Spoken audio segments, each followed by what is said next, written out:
but the concept is not new. If you look back,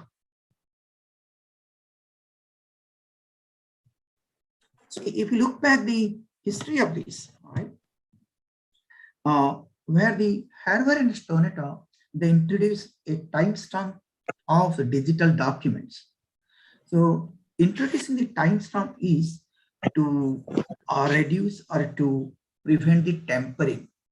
Assume that we have certain documents, it is initiated by Alice, and tomorrow Bob wants to change it out. Then after that, and then Charlie did certain modifications, he assessed it out. Then there is a confusion that who is the owner, who changed it and when changed it, how much change occurred. Then it creates a problem and it is difficult to trace it out. So one idea could be that there could be a server when I prepare a document, I will ask that server to sign it there with a proper timestamping. And then when my student or you want to access it out and change or modify it out, then again after modification, you will access to the server and the server will sign and keep that storage, right?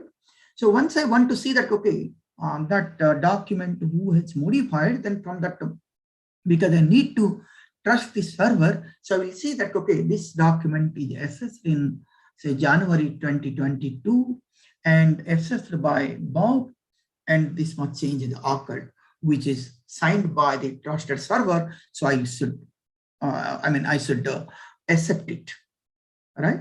So, but what happens that it could happen that the server could be curious, that so that when I'm sending the document, it reads it out. So always I don't want to see, I want to allow to see the server for such document, right? And other issue is that the server could be curious and one issue, and the server, the centralized server, so it is a bottleneck. If many people are sending the same file to that person or to that server, it becomes a bottleneck. So how to resolve that issues, right? So what they did is that the Harvard Stonetta, in 1991, they published in a seminar paper, how to timestamp a digital document. They given a concept that once I prepare a document, I will not give the document to the server. Rather, what I will do is that I will hash it out. So this is hash data, and then it is signed by, it will be signed by the server, and I will give it. So I have this hash and these things, right? So again, after some time when somebody comes, right? So it is not hashing only, there is a previous hash. So then I will come here, then I will hash it, the document with the previous hash maintaining to this, and so on, so on. So what happens is that when sometimes comes, then I say that, you know, I changed fast, then you can say, no, just let us check this hash. So I can easily identify that who changed and when changed this. Hope it is clear now. Now, again, one thing happens because it is changed hash, right? So if I wish to change these things afterwards, then it needs to be changed. Okay, if I need to change this, then this is the previous hash is located, so this hash is gone, right? So this hash is changed, but in this particular packet or this particular block, the previous hash is maintained. So I need to change it. If there are many are there, then I need to change all, which is not possible, which is very difficult. So that is the concept of the blockchain, which has come in the 1991. Okay, and of course, this concept they have given the chaining, which is called the hash chain, of course.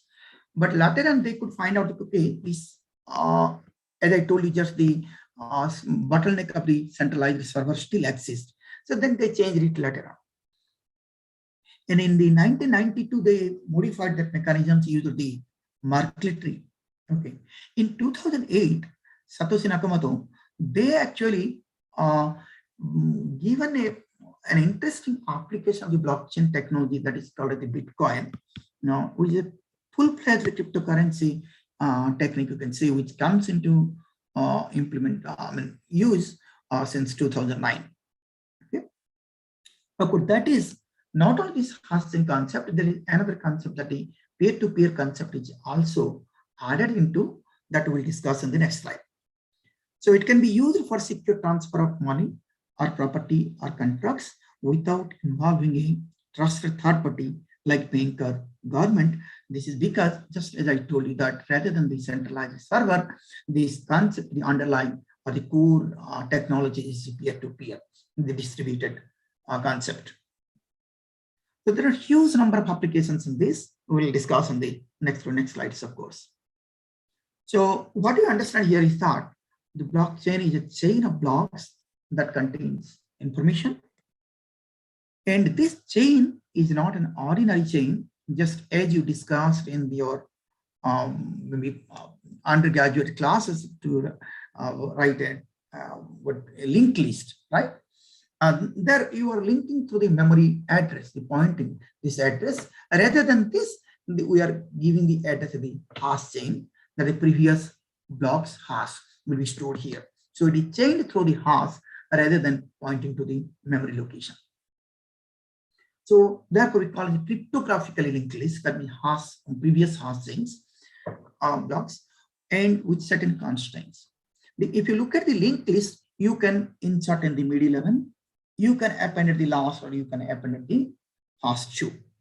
But here we have certain constraints that you can append only. That means you can append the block at the end of it. You cannot append or insert in the middle or extreme fast. And then the next concept is that it is replicated. So you can see here this is the peer-to-peer concept, which all the nodes are inside, and these blocks are replicated at each node, right? And they're distributed. So because they're distributed, the thing is that the block which is maintained by this and it is maintained by this and these, all these things, they must be what you can say, they must be identical.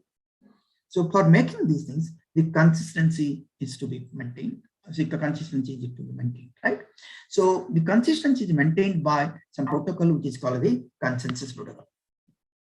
Okay, so and because they're cryptographically assure the integrity of the data. So once the block is prepared, one has to find the hash, and we'll see from the signatures, etc. It will be there. So it assures the integrity and authenticity of the data too. So there are huge application of blockchain, starting from the digital ID, Bitcoin, Internet of Things, real estate, payments and transfer, voting, healthcare, banking, online music, law enforcement, everywhere. Almost everywhere the people are trying to use the blockchain. The basic purpose is that how to avoid the single server bottleneck. Okay, number one. Number two is that the interesting is that you cannot change it. It is immutable.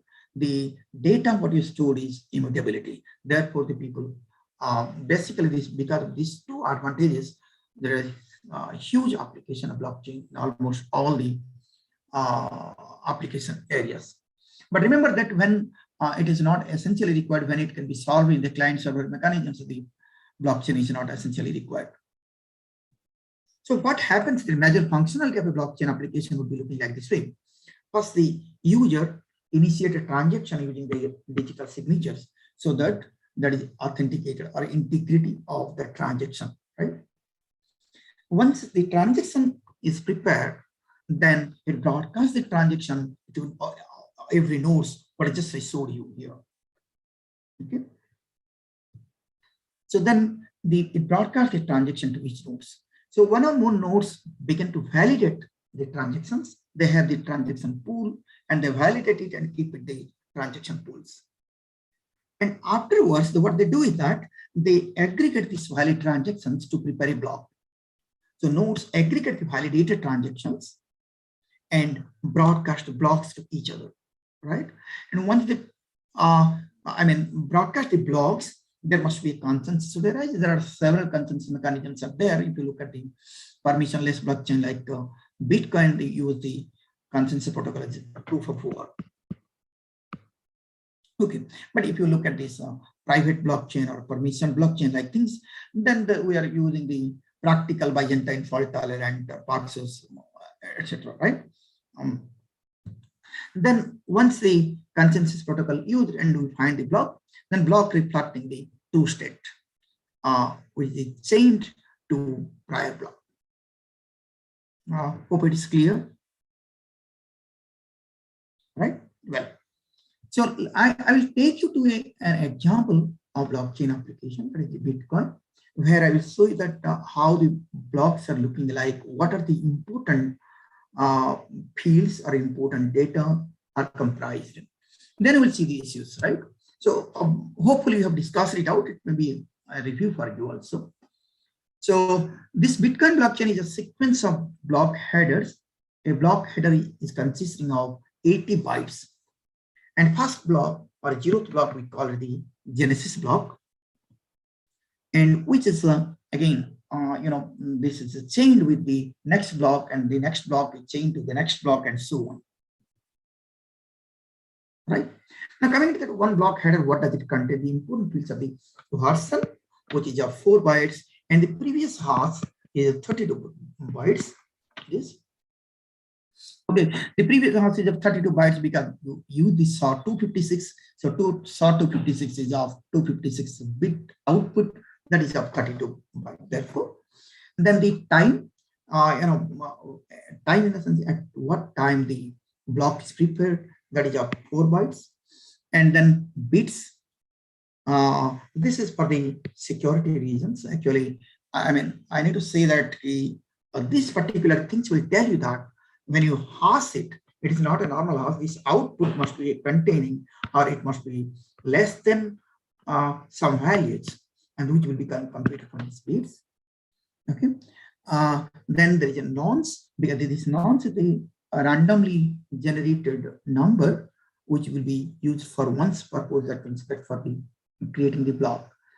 Because this nonce is to be changed so that it must satisfy this condition, that is, this hash of this should be less than this value, which will be decided by the 2 bits, right? And then I told you that when a transaction occurs, the nodes will validate the transaction, keep the transactions in the validated transaction, the transaction pool.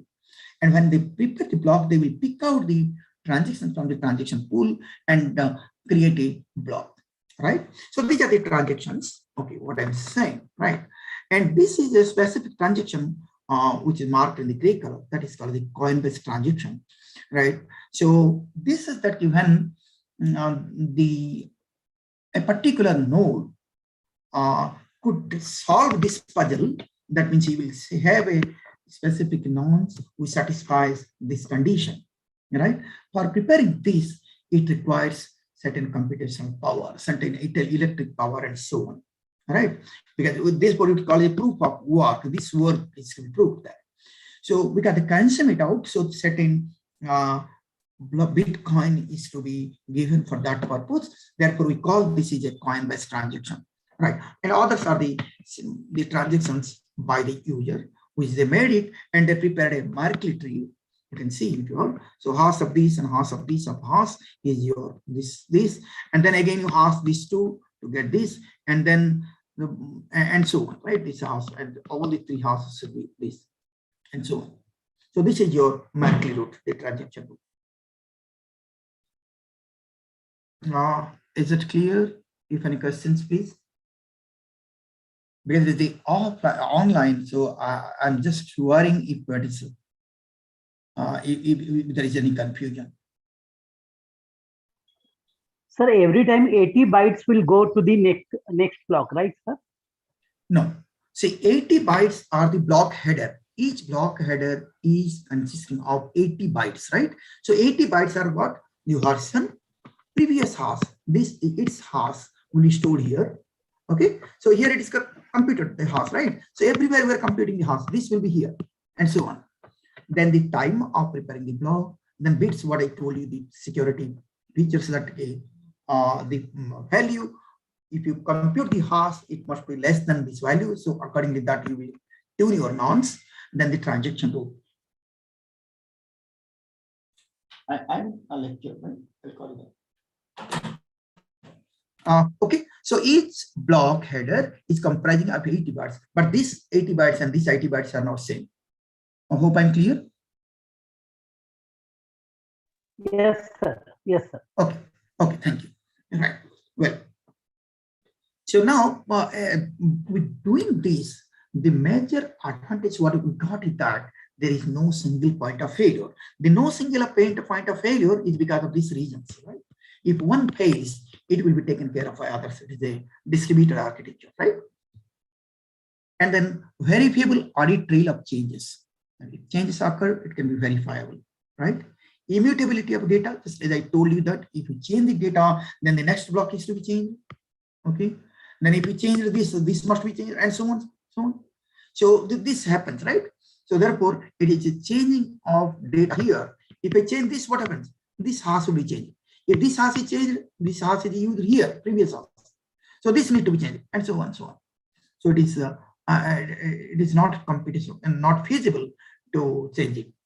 Okay, suitable for many applications, particularly when the parties without trust. That means they don't trust each other. They can exchange the value digitally. As an example, that if let's say I have a land, I want to sell that land, and somebody want to buy a land.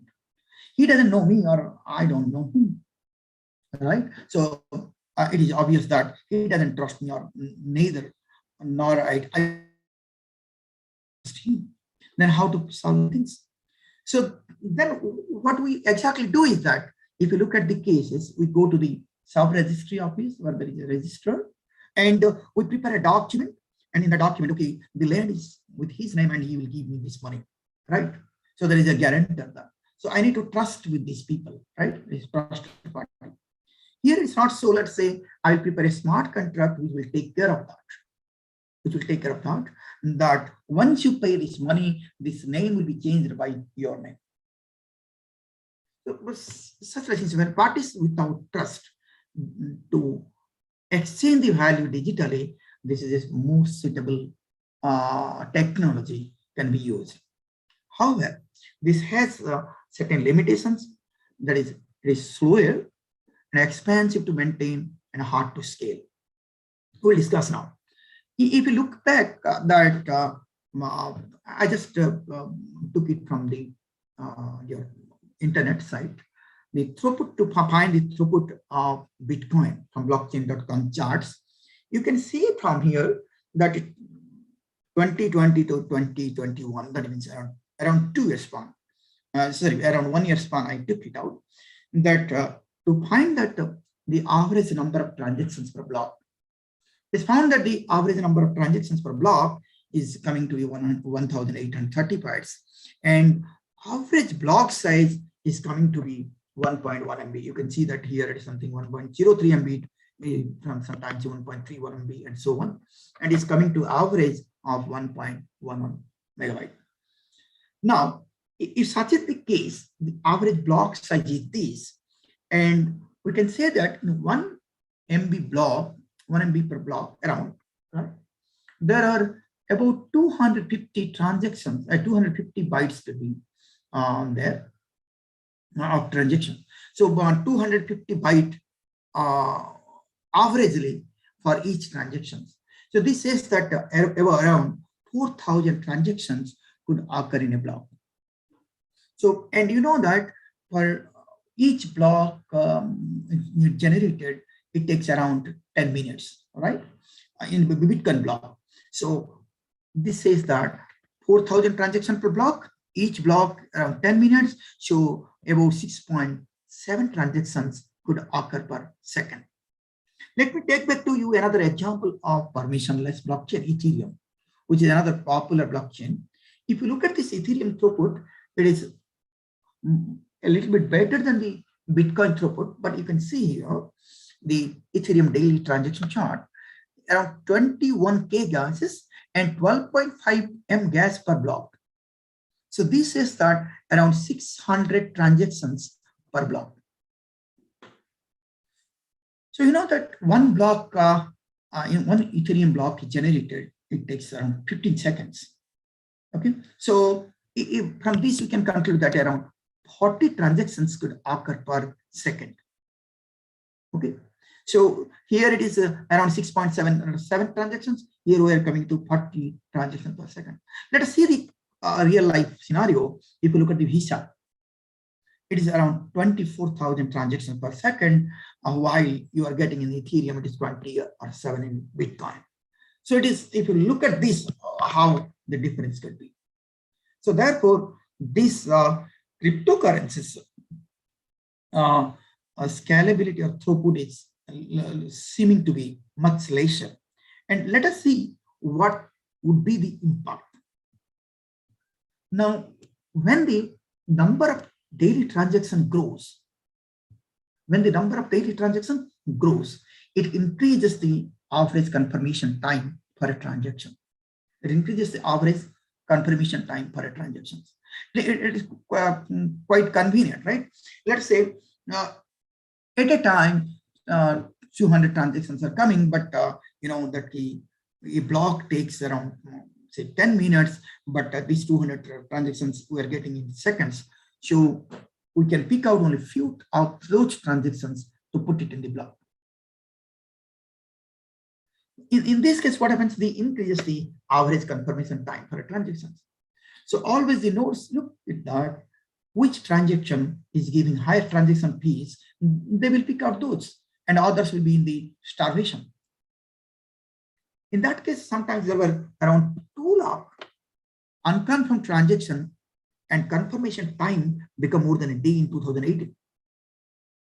It increases the network transaction fees, just as I told you that always the node one that, okay, how will I get the more transaction fees? And the transactions which is having the more transaction fees, they will select that and keeping the other transaction to in their pool, right, for a long time, which could occur the starvation. It increases the block difficulty, because I told you that a bit, right? There is a field called a bit. So this is for the difficulty level, that how many number of zeros, or you can say that you have to prepare a hash which is less than this value. So this value is actually create the difficulty. So the block difficulty need to be increased.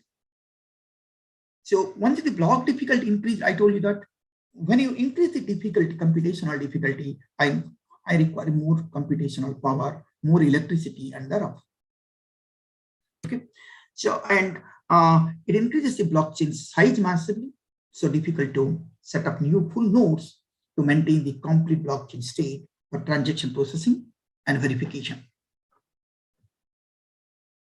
So therefore, in a nutshell, I would say that as the number of transactions grows, the system tends to become slower, expensive, and unsustainable for a use case like payment-like systems. And scaling is becoming a inhibiting factor in a wider acceptance of blockchain system, therefore. So we'll say that the scalability is a major issue because of the throughput, that if you compare the throughput, the 2,400 transactions per second in Visa, but in Bitcoin it is about 7 transactions per second.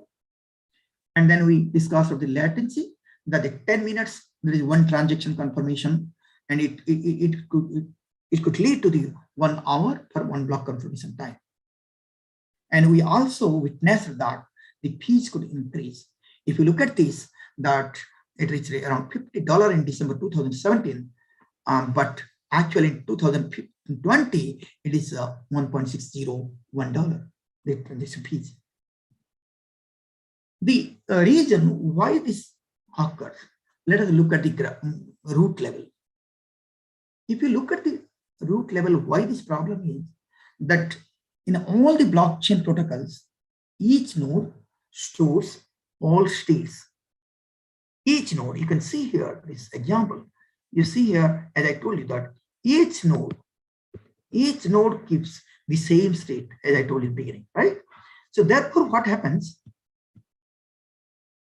Each node stores all the states with account balance, contract code, and entire transaction history. This is to verify the validity of each transaction in the network without any trusted third party. Because there is no trusted third party, so each node has to store and they need to verify the validity of each transaction. So for this reason, they store all the states with account balance, contract code, and all the things. Well, but because each node stores the same and each node has to do the same thing, right? Identical things. So therefore, it does not scale. Nobody is helping to others, right? Everybody is doing the same job very redundantly, right? But though it increases the security, okay, so that one cannot do some misbehavior. However, the scalability is a major issue. This gives better security, but no scalability. Okay. Hope it's clear now. So it limits scalability to not being able to process more transactions than any single node in the network. As I just told you that there are several nodes, but what a single node is capable enough, they are doing the same. Hope the idea is clear. Okay. Now we'll see that. So what we call the blockchain scalability trilemma. So this trilemma says that there are three different or important properties we could have. That is, one is the scalability, decentralization, and security. So traditionally, a blockchain can have, or a system can have, at most 2 out of these 3. At most 2 out of these are 3 properties. Like if you look at this Oracle-like systems, it has the scalability, it achieves security too, but it is a server, a client server architecture. It is not decentralized, so it does not satisfy the decentralized property. If you look at the blockchain systems like NEO or US, they satisfy the scalability and decentralization, but security is questionable. Similarly, the public blockchains like Ethereum and Bitcoin, they satisfy or they achieve the properties like security and pure decentralization. However, scalability is another issue. It's a crucial issue. I hope the idea is clear now. Let's see that. So before tackling this problem, what I wish that let us understand what are the affecting factors. Those affect the scalability. The one interest or one important factor that could affect the scalability would be the number of transactions in a block. See, if the number of transactions in a block is increased, then the block size will increase. And if size of transaction increases, then also the size of block increases. So once the block size increases, then what happens? Then it affects your network. So there are several nodes are existing in a different corner. So you can see that when a block is prepared here, right? But this is a bigger block. So it traversing to this, it takes too much time. Then, right? Then, so this is not a wise choice. So increasing the block size is not wise. And similarly, if you decrease the time, that rather than 10 minutes, if you make that, okay, every 2 minutes generate a block, then also it may not reach to there. Right? So the frequency of blocks added to the chain, it is another important factor. And next thing is that how nodes collaborate in the chain, how nodes are transitioned to the chain. These are also the factors which has severe impact for the scalability. Let's look at the rudimentary idea that we want to increase the transaction without increasing the data. Then of course the block size will be maintained and the scalability could be achieved. So to do it, the alternative could be that don't record every transaction on the chain. Don't record every transaction on the chain. We will record only the settlement, that is important transactions. Let's say I am doing certain transactions, right? So immediate all the transactions in OD2, and when I settle it out, okay, I need to pay you 200 rupees. So that settlement only will be placed in the blockchain transaction, not the how much times I paid 100 and taken it from you again 150 and so on, so on. Not required. And but it sounds good, but when again, if certain dispute occurs, we need to go to the blockchain and the dispute need to be resolved, right? I paid you 100 rupees, but you are denying and all the things you are doing, right? So the algorithm or the approach seems very good, interesting approach, but it works. However, it works if everything goes well. If things go bad, just I told you that I frequently you do this similar practice, you take the money and later on deny. So I need to go to the blockchain and settle the dispute, solve the dispute. So each and every time I'm going to the blockchain and this purpose is not solved, right? Okay. Let us look at the another alternate, which is existing now. Okay. That increase the number of transactions without increasing the size of the block. They segregated the transactions, which is called the SegWit. SegWit in the sense the segregated and witness. Segregated witness.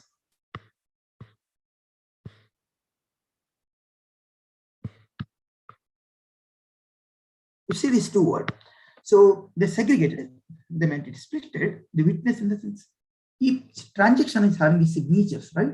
So the signatures part and the public key and signature part takes much more. Around 60% of the storage is with this witness. So therefore, they propose that let us segregate it out and prepare the block, and this witness will let it follows the blocks. So you can validate it later on. So that approach, just is looking like this way. I copied this from your Stack Exchange account. You can see here, this is the witness, the list of witness one for each input. It is omitted if log above is missing. That means the SegWit is working. Okay, let me wait for around 5 to 10 seconds if any questions here. Otherwise, I will move to the next slide.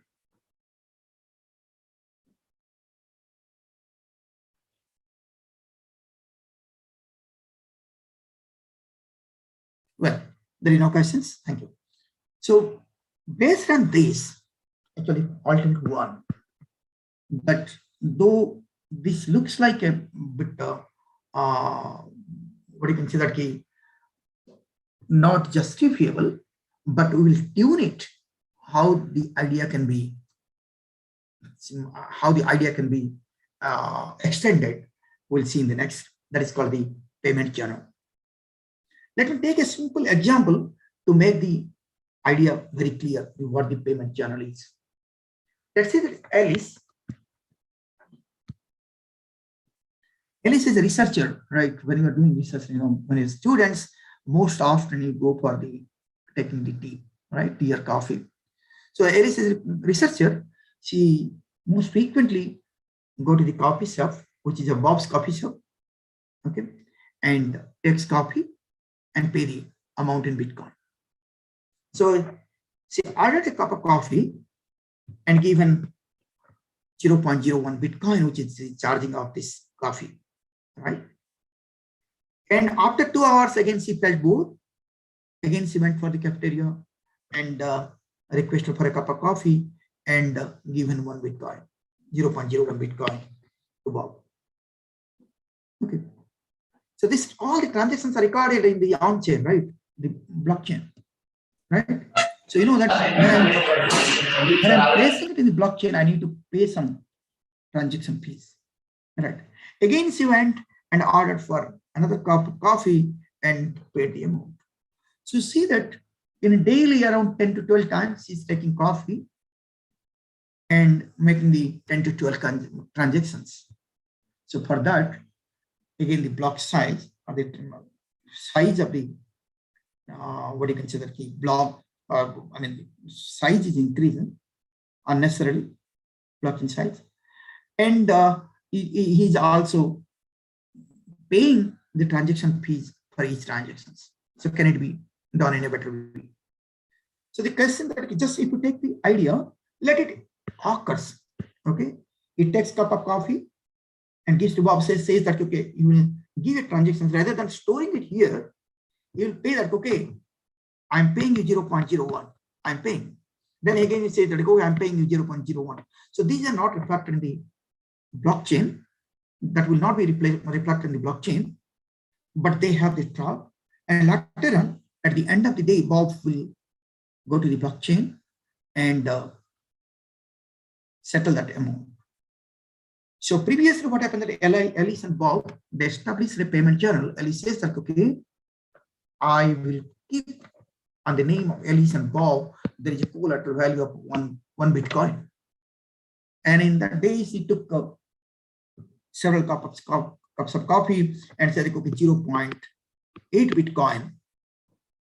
So Bob will claim at the end of the day 0.8 and 0.2 will be given to the Alice. That concept is called the payment channel. This is called the payment channel. So what you have here is that at the end, at the beginning, okay, we established the big channel. So one blockchain transaction occurred. And at the end of the day, again, one transaction occurred to settle that. In between the number of transactions, the on-chain, the blockchain is not in use. Hope the idea is clear now. So at least now it happens, but let's see that what the problem could be. This idea actually in 2015, Han and Spillman, they have proposed. But the problem is that Alice first put in here 1 Bitcoin, right? And she took a cup of coffee with Bob salt. So this is get 0.1. Now Alice once later on that, oh, today I took only only one cup of coffee. So she should get 0.9. But Bob wants that let Alice should not get that amount, let it be there in the blockchain. So what the Bob does is that, see, he is not settling up. So unless he settles, Alice will not get it. So that's the major problem what happened. So if Bob does not publish after some time, then they change these things. Okay. So Alice needs a way to ensure the refund of funds. So for this, let there is a contract that if Bob does not publish for sometimes for the day, then the entire amount will be given to Alice. So in that case, obviously Bob will do if it wants, otherwise it will be given to Alice. Okay. So in unspent transaction output implemented with the time lock, in Ethereum, it is implemented as smart contract. Okay. But the problem is that now, okay, it is fine that Alice is a customer or a researcher and Bob is a cafeteria. So the transaction from Alice to Bob only. What happens? These say that the Alice is a cafeteria and Alice is a small hotel and Bob is a cafeteria. When Bob comes and takes snacks here and Alice goes takes coffee there and so on. In that case, what happens? The one idea could be, okay, this is the payment channel in a Solidity language, not a big deal. So I'm just skipping it out. So for doing these things, what Alice does is Alice and Bob, they have to have two unidirectional channels. That Alice pays 1 Bitcoin and create a channel between Alice to Bob, and Bob will make another channel that is Bob to Alice, B2A and Alice to Bob channel. Okay. So two unidirectional channels can be established to do so. So when Alice goes and take a cup of coffee, then she gets she gives the 0.01 Bitcoin to Bob. And Bob comes, and when he takes snacks in the Alice hotel, he pays again 0.05 Bitcoin to Alice. It works fine. But sometimes what happens, you see that Alice kept 1 Bitcoin. So in this A to B channel, in B2A channel, there is a 1 Bitcoin. Now Alice went, took a cup of coffee and paid 0.01 Bitcoin. So, right now it is in this, it is 0.01, it is having 0.99. Now Bob came, okay, and Bob came and took snacks in the Alice hotel. She paid, say, 0.5. So it will become 0.5 Bitcoin. This will become 0.5 Bitcoin. All right. Now, after a day, what happens that Alice Radhi that she took, we'll say, she went with her friends and took a number of copies, 100 number of copies, and this name it is gaining that 0.8, and this becomes 0.2. Right now, Bob went to take the lunch, which is charging of, say, 0.7 Bitcoin.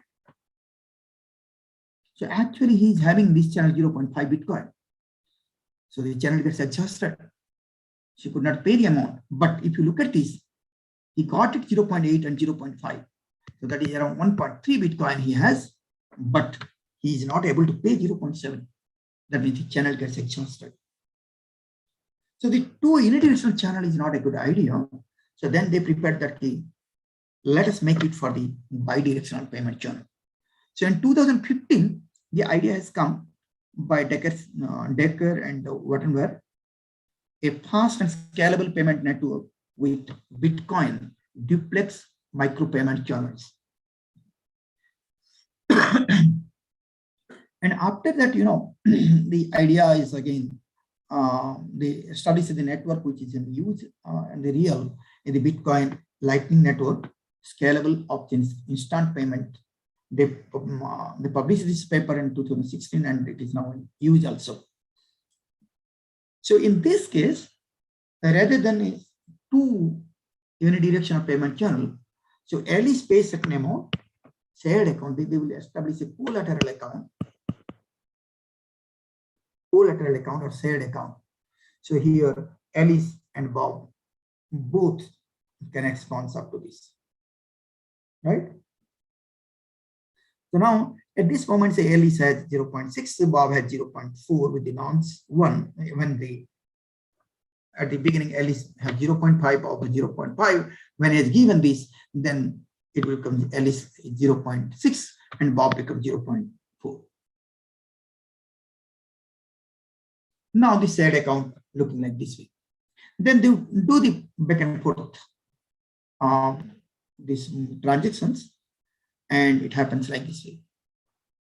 So before funding, Alice and Bob get sign initial state.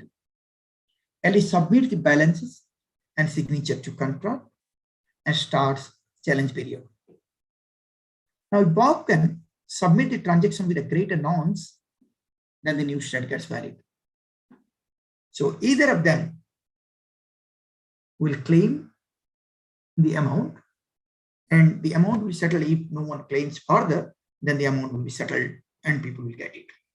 So this will be known things that will be greater nonce. So you see that first, what happens that in the beginning, you can see, so Alice 0.6, Bob 0.54, nonce value is nonce 1. Next, Alice does a transaction, but this transaction he has stored it, right? This value is stored now. So it becomes Alice 0.3, Bob becomes 0.7, but Alice is very intelligent. She saw that if I produce this, then she is benefited. She will get 0.6. So if she submits this, then Bob claims that no, already you have taken, so if the transaction is occurred. So this is the current transactions. This is the updated value. because the nonce 1 is greater than the nonce 2 is greater than the nonce 1. So this indicates that this is the latest state, and accordingly Alice will get 0.3, Bob get 0.7 while you close the payment journal. Let me wait for 5 seconds or 5 to 10 seconds if any questions here.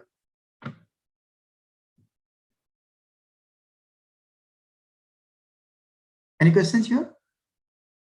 No.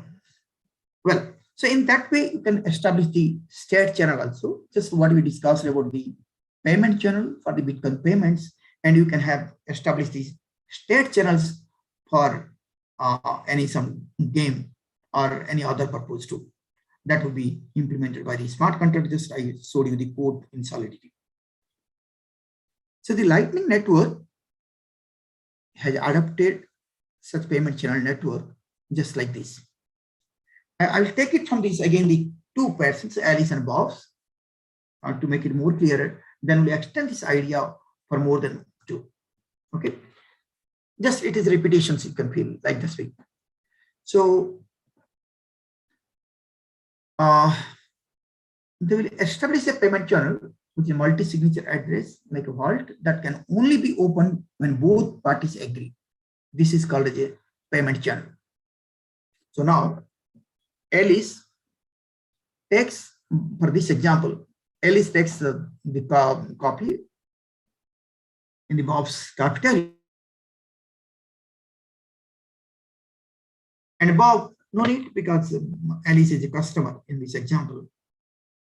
So Bob has to declare some amount that is 0. Right? Now this is a collateral value of 0.05. Alice have 0.05, Bob with 0. Now Alice took a cup of coffee, then it need to be changed, of course. Then it becomes a 0.05 and Bob had 0.005. So after this, Alice and Bob sign the updated balance sheet and each keep a copy of this ledger. And the process can repeat. And after a while, when they want that, I need to take or I need to settle it out, either of them can settle, and unless other claims, this amount will be distributed. The settlement will be closed. Right? So like this way it happens, and so on. So now the payment channel can be closed at any time. Either party simply needs to take the latest ledger, which is signed by both parties, and broadcast it to the Bitcoin network. Miners verify the signature on the ledger and then release the fund accordingly. So they have the single transaction to close and single transaction to open. In between all the transactions, what we discussed, that goes on with off-chain. It is not related to the blockchain. Therefore, it is scalable, right? So this is what just I told you. You can find it here. Now, it seems good. It works fine. But what happens when the Alice actually want to take a cup of coffee in the Bob's shop, but Alice does not have a payment channel with Bob? So what she can do also that, but fortunately Alice is having her boyfriend Cam, her boyfriend Cam is having, of course, a payment channel with Bob. So what Alice does is that Alice has payment channel with Cam, and Cam is having a payment channel with the Bob. So Alice can take a cup of coffee as follows. How it will do is that she will transact the amount to Cam, and Cam will transact the amount to Bob. This more than two parties. We call it the single payment channel. This can happen with the network, so we call it payment channel network. So not only with this one or two, the idea can be extended to many also. So A to B, from this to this, or here say D, so it can come here, here, he will send to this, and he will send to this, and so on. This network finds the fastest and cheapest way to connect A to B. It is also important that the channel have enough funds to do the transaction. This is mainly an idea with a testnet in early 2018, just as I told you. You see that very less number of nodes are there. This is mainly an idea. But look at this. In February 2019, there are 3,075 public nodes with 24,618 channels are existing. And as I checked out a few days back in December 2021, there are 31,746 nodes are there with 83,352 channels are there. So you see the popularity of this Lightning Network. How it works, let me summarize it out before stopping it. Sorry, because of the lack of the time, I cannot spend much in the issues involved there. So here what happens is that this I call a sender and this is a receiver. Sender wants to send some amount or transaction amount to the receiver R. Note that the sender S is not having a direct payment channel which is established between S and R. However, she could find that she has a payment channel to U1, U1 is having a payment channel with U2, U2 having a payment channel to U3, and U3 having a payment channel to R. So in this network, she can transact the amount without blockchain now. How will do with that? So he sends this amount and asks U1 that, can you send it to the R? Okay. Okay, if you send this to R, I will pay you 0.3 Bitcoin as a payment fee. U1 agrees it because you know that this is part. So U1 collects it out. It took its transaction fees, that is $0.1, and send this amount to U2 and say that, okay, please forward to R, keeping your transaction fees. So U2 keeps its transaction fees 0.1, so it becomes 0.2 minus 0.1 is 0.1, and send it to the U3. And U3 keeps this amount 0.1 transaction fees and send to a receiver R. Now, accordingly, this gets updated and so on. So this is the concept of the payment channel network. However, there is a severe issue, right? What happens is that we find the path. He has given the amount. Okay. You are given the amount to U2, but U2 has not released it out. So the payment gets lost and he says, no, we'll take back. Okay. So by this, what happens? Somebody is losing the amount or put the effort, but could not get the amount. So to stop it out, it should occur that the atomic transaction, because partial updates can lead to coin losses for the users and both the path. So user could pay a certain amount of Bitcoin to the next user in the path, but never receive the corresponding Bitcoin from the previous neighbor. So to stop it out, we require the property which is called the atomicity. So either the capacity of all channels in the path is updated or none of the channels is changed. To achieve this property, Lightning Network adopts the hash time lock contract. Let me give you an idea about how the hash time lock contract works. Right? So these are things, let's say Alice wants to send to David. You know that key, what a hash function is.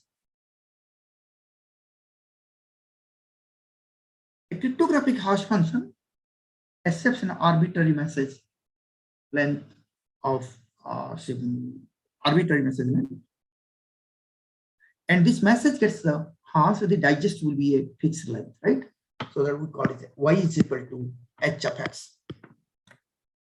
It satisfies the property of pre-image resistant property. That means by knowing this y, it is computationally infeasible to find value of x. That is called the pre-image resistant property. Second property is called a second pre-image resistant property.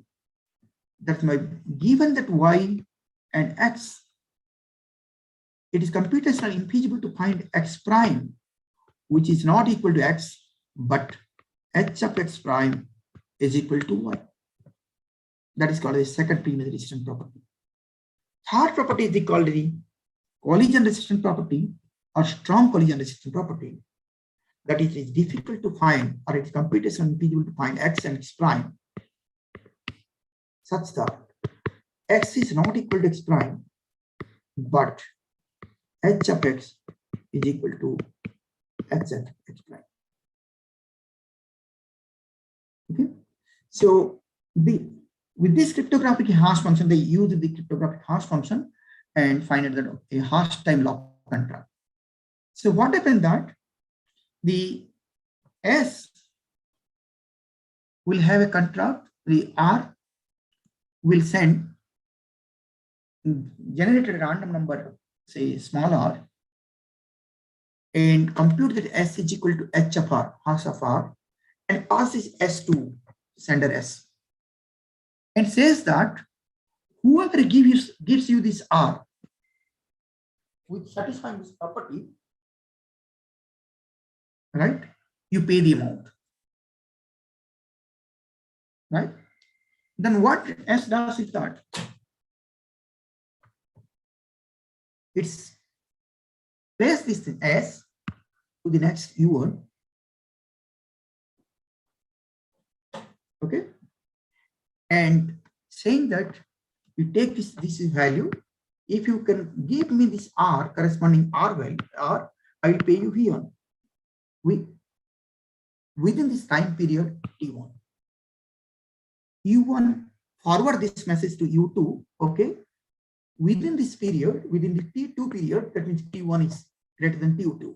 Let's say there are 4 days. He says that okay, within 4 days, if you can give me the value of R, I will give you V1 amount.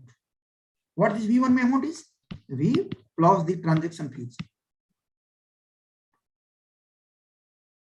Okay.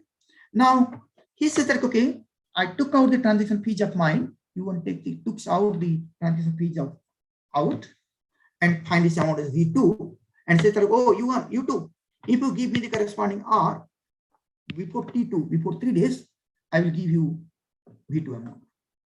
That is the contract. Okay.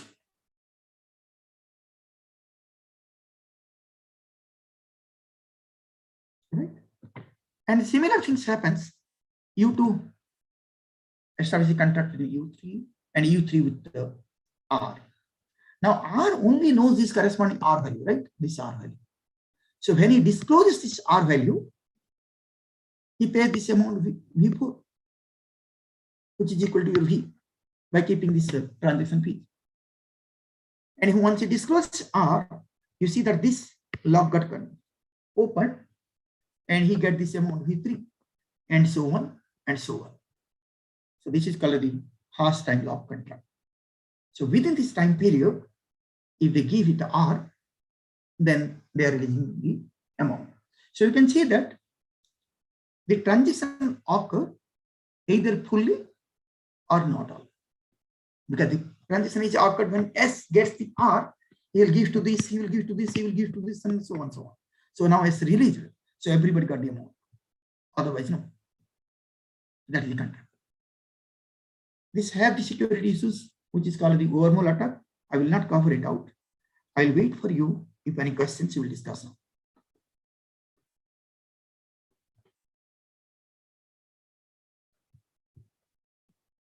Yes, please, if any questions.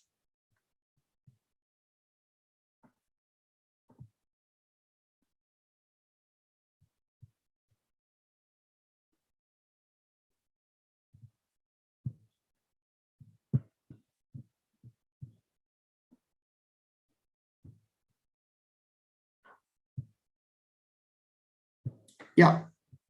Am I audible? Yes, sir, you are audible. Okay.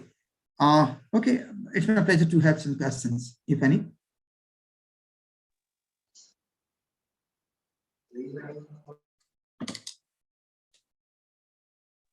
Participants, if you have any doubts or any question, you can ask it to sir.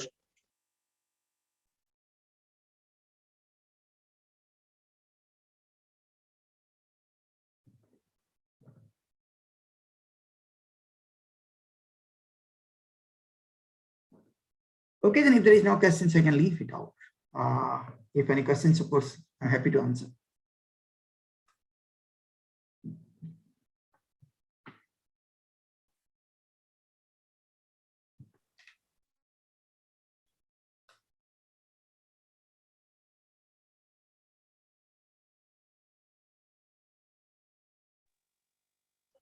Well, I couldn't have any questions.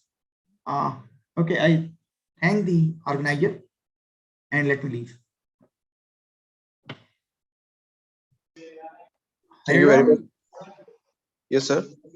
Okay. Okay then. Yeah. Thank you. Thank I'm you very leaving much. now. Okay, I'm leaving. Yeah.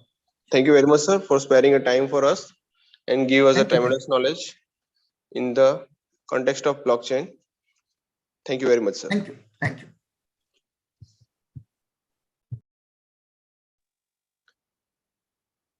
Participants, we are moving towards the session 2 that will be start at 11:30 a.m. So we will meet again at 11:30 a.m. Good luck.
Hi, good morning. Good morning, sir. So hello participants. We are starting our session 2, consensus model and protocols in blockchain. Over to you, sir. Thank you.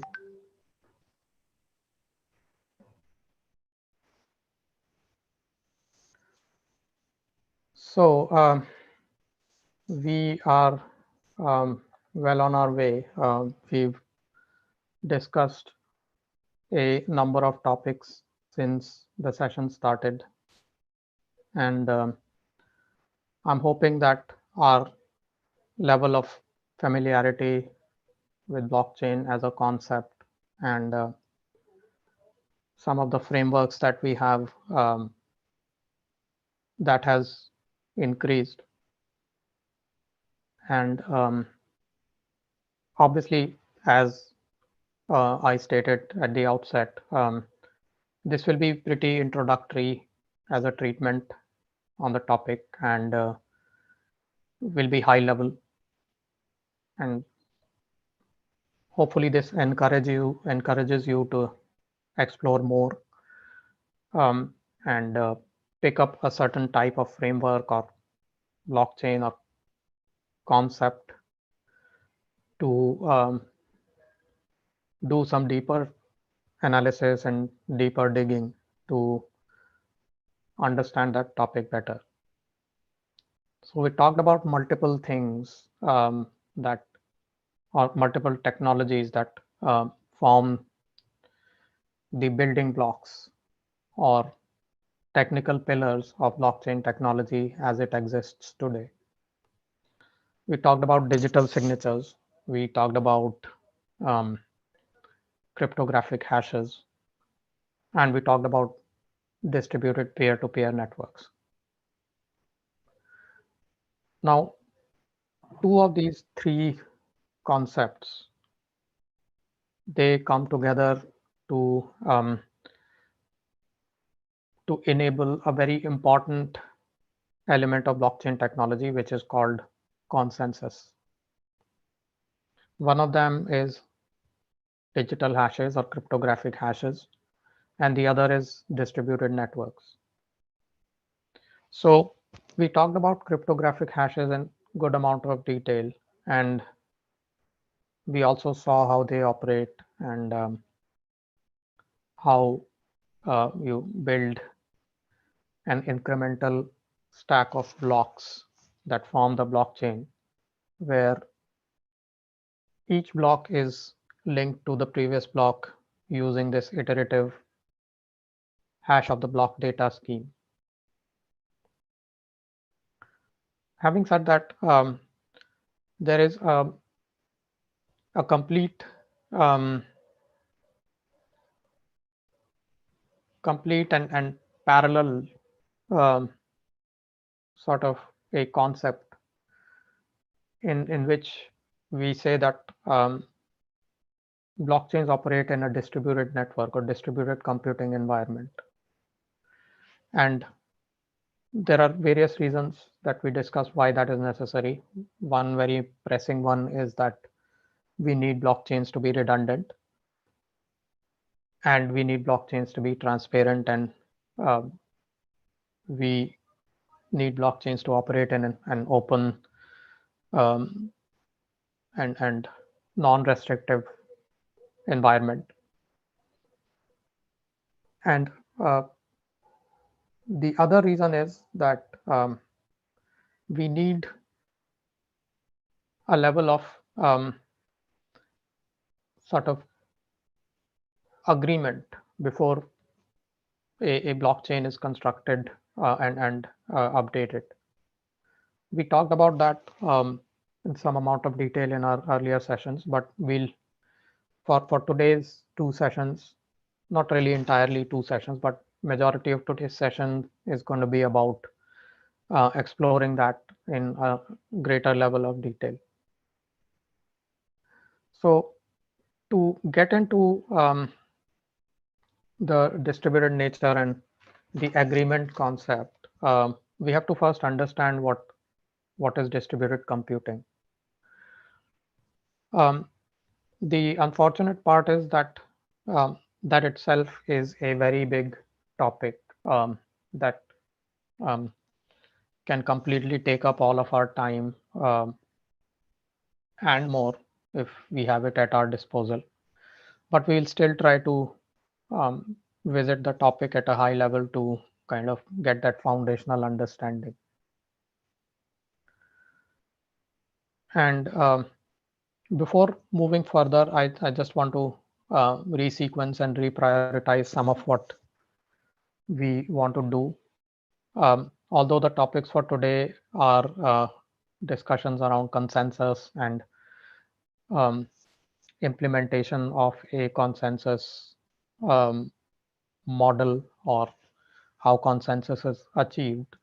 But we have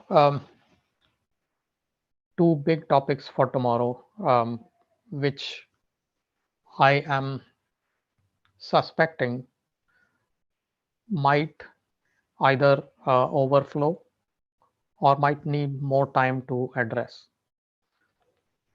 And what we are going to be talking about today is mostly conceptual, with one hands-on session that is going to tell you how proof of work implementation is done, and how blockchain, especially Bitcoin-like blockchains, operate at a certain difficulty level to validate blocks.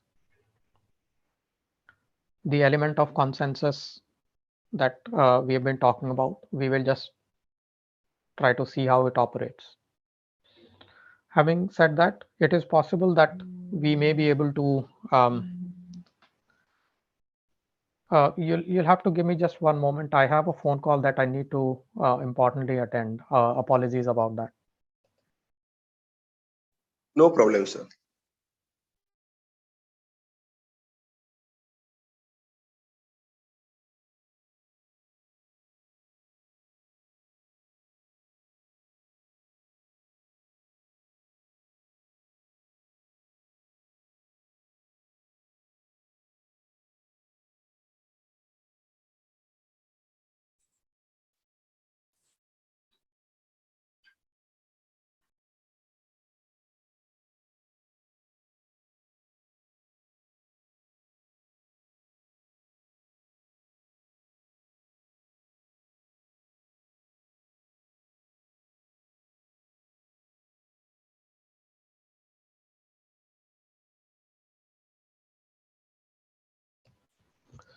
Apologies. Yeah, so as I was saying, we have a good amount of work for tomorrow. We have the concept of smart contracts that we want to demonstrate in the Ethereum discussion, which is a big topic in itself. Again, a topic worthy of like 5 or 6 such sessions. Similarly, Hyperledger Fabric. It is a very complicated blockchain.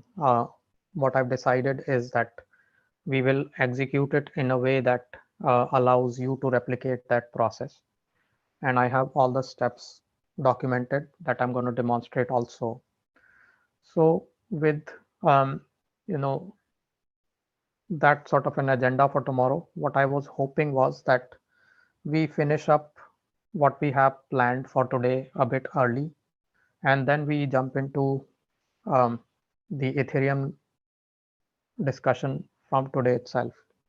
So maybe a part of the next session that we have between 1:30 to 3, a part of it would be based on or a part of it would be on Ethereum. And we will not be, so we are already well on our way in terms of concepts. We will jump right into building smart contracts, running an Ethereum blockchain, and deploying smart contracts and creating a client for those contracts and all of that. So we will not be able to do all of that today, but that will leave us good amount of time tomorrow, one for finishing the hands-on work, and two, any Q&As that come up during the session. So that is my plan. If you're all okay with it, or if you have any issues with it, feel free to let me know. What I will be doing today is to build that foundation of consensus. I'll start with distributed computing as a discussion point. I don't know if there are any questions for those of us who, okay. For any question that you type in chat, please let me know that there's something on chat. Anyone who's looking at the chat window, so that I can jump to the question. Otherwise, normally since I'm in screen sharing mode, I don't look at the chat window much. Sure, sir. Thank you. So since blockchains are distributed, we have to talk about networks, because a network is a group of computers that basically are a group of systems, for the want of a better word, that use a set of common protocols or standards to communicate with each other. So it is very possible that as you're connected to the internet, you're a part of a communication network already. And you could be a part of more than one communication or computer networks. But if you don't know how you communicate with another remote system or peer or client, then you're not really in that network. Although you're by hardware connectivity, you're established, you're a part of that network. But if you're not basically conversing with that network, then formally you're not a part of it. Having said that, this is not the only definition that you should have a common standard to communicate. The other definition is that there should be a common goal for the network. So what is meant by that is that, let's say we build a small LAN within our house, and the only reason why that LAN is built is that we share the internet connection, which is basically what Wi-Fi does. Then that can be called as a network, but it's not a distributed network that's after a common goal. It doesn't provide any service. It is just there to share a common resource. The type of networks that we have at hand, they are they're basically built with an intent to, let's say, either provide banking services or provide social network services or provide computing resources, like you have the cloud networks. So any such common goals, they are a prerequisite for that network to be completely useful and be formally called a network. Now, at a high level, there are two kinds of network, or two parts of a network. One is the components, that all of the entities that form that, and all of these entities are essentially supposed to be autonomous, as in they have a level or degree of freedom as to how they operate, which means that at a lower level, if we talk about computers, a network doesn't impose any sort of a rule that this network will only support Windows computers. or this network will only support AIX Unix flavor of installs for computer. All it imposes is that there needs to be a way in which a coordination mechanism is set up. So you might have a Windows computer, you might have a Linux computer, you might have a Mac. All of them just need to agree on how they will talk to each other. Or the network protocol is kind of agreed upon by all of them. And it might be of any nature. It might be synchronous, it might be broadcast, it might be master slave, it might be inter-process communication, anything. The only thing that these computers need to agree upon is a common network protocol. It is fine if these systems are heterogeneous. It is fine if these systems have their own memory and own processing, but they just need to have a way to talk to each other. So we don't want to talk about Amdahl's law. It's not really relevant for us. So with such networks being conceptualized, there are two models that basically represent all the scenarios in which or all the topologies in which a distributed network can be set up. One is client server. So what client server means is that there is always a slightly more important and slightly more resource endowed system that forms like the backbone of your network. It allows for rest of the network to either communicate with each other, where it's just is a router between different kinds of communication modes, different computers. It might also be providing some processing that other nodes are using. So we have to be kind of cognizant of the fact that most of the systems that we have today, they are client server. The entire internet is, give me one moment.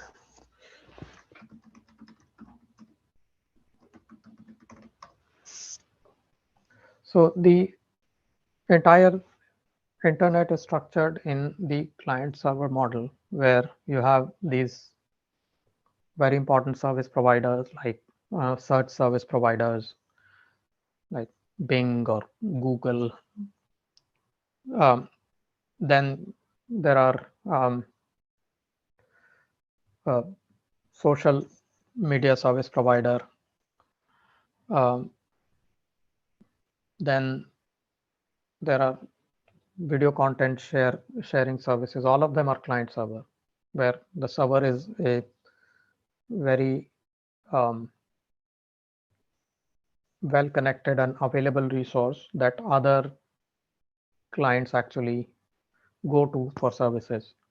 And in client server, the clients are usually only talking to the server, not amongst each other.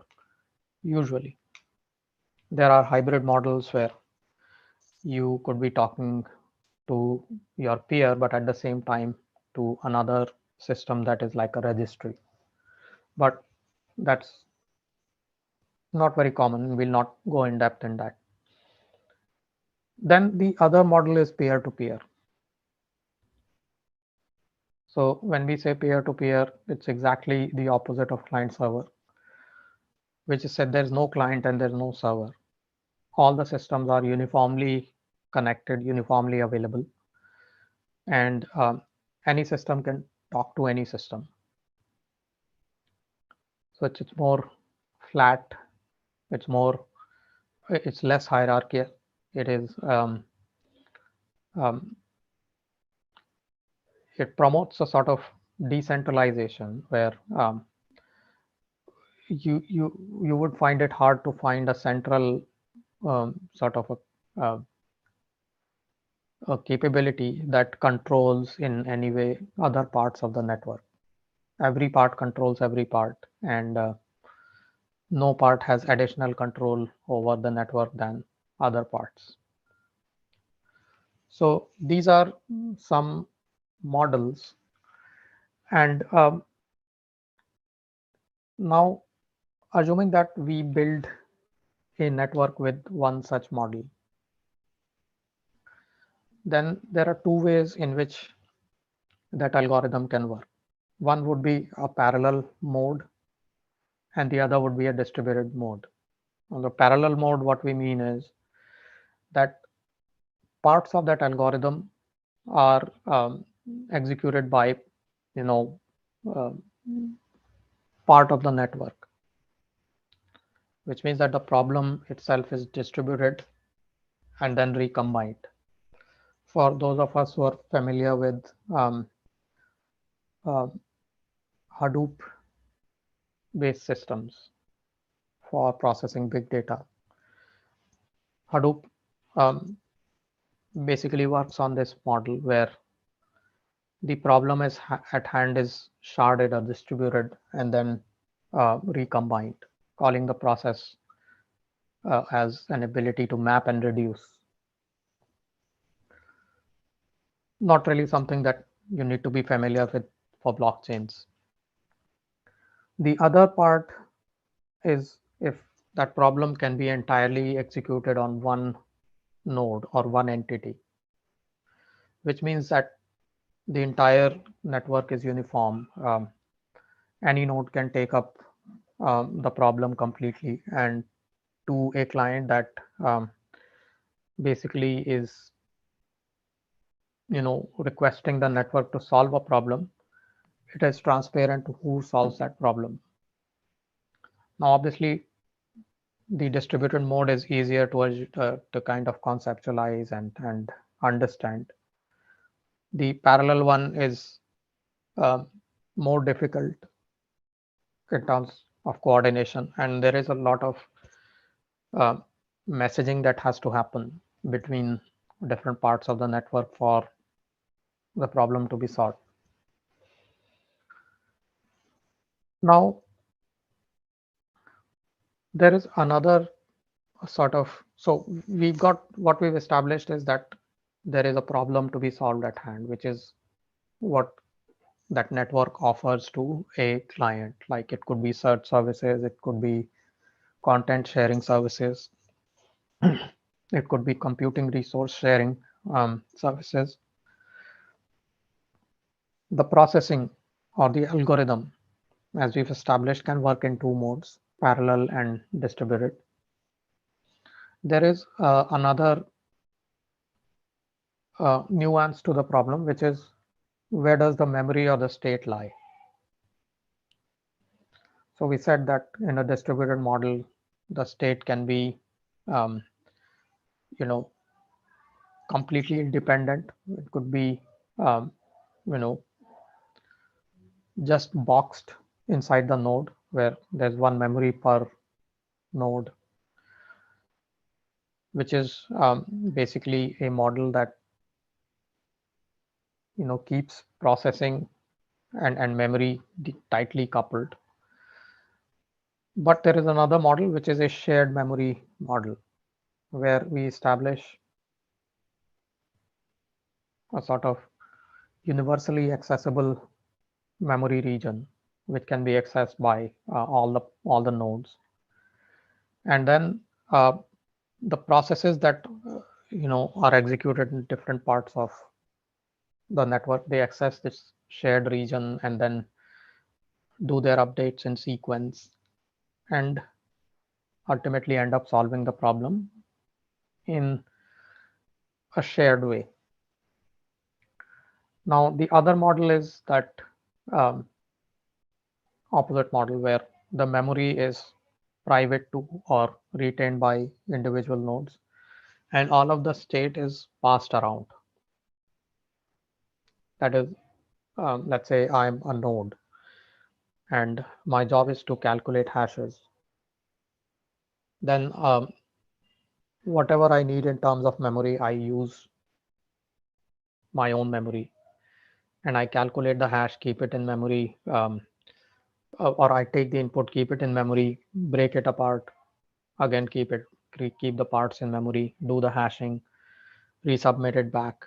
All of that is being done by me in my node. And once the hash is calculated, I then communicate with the other network.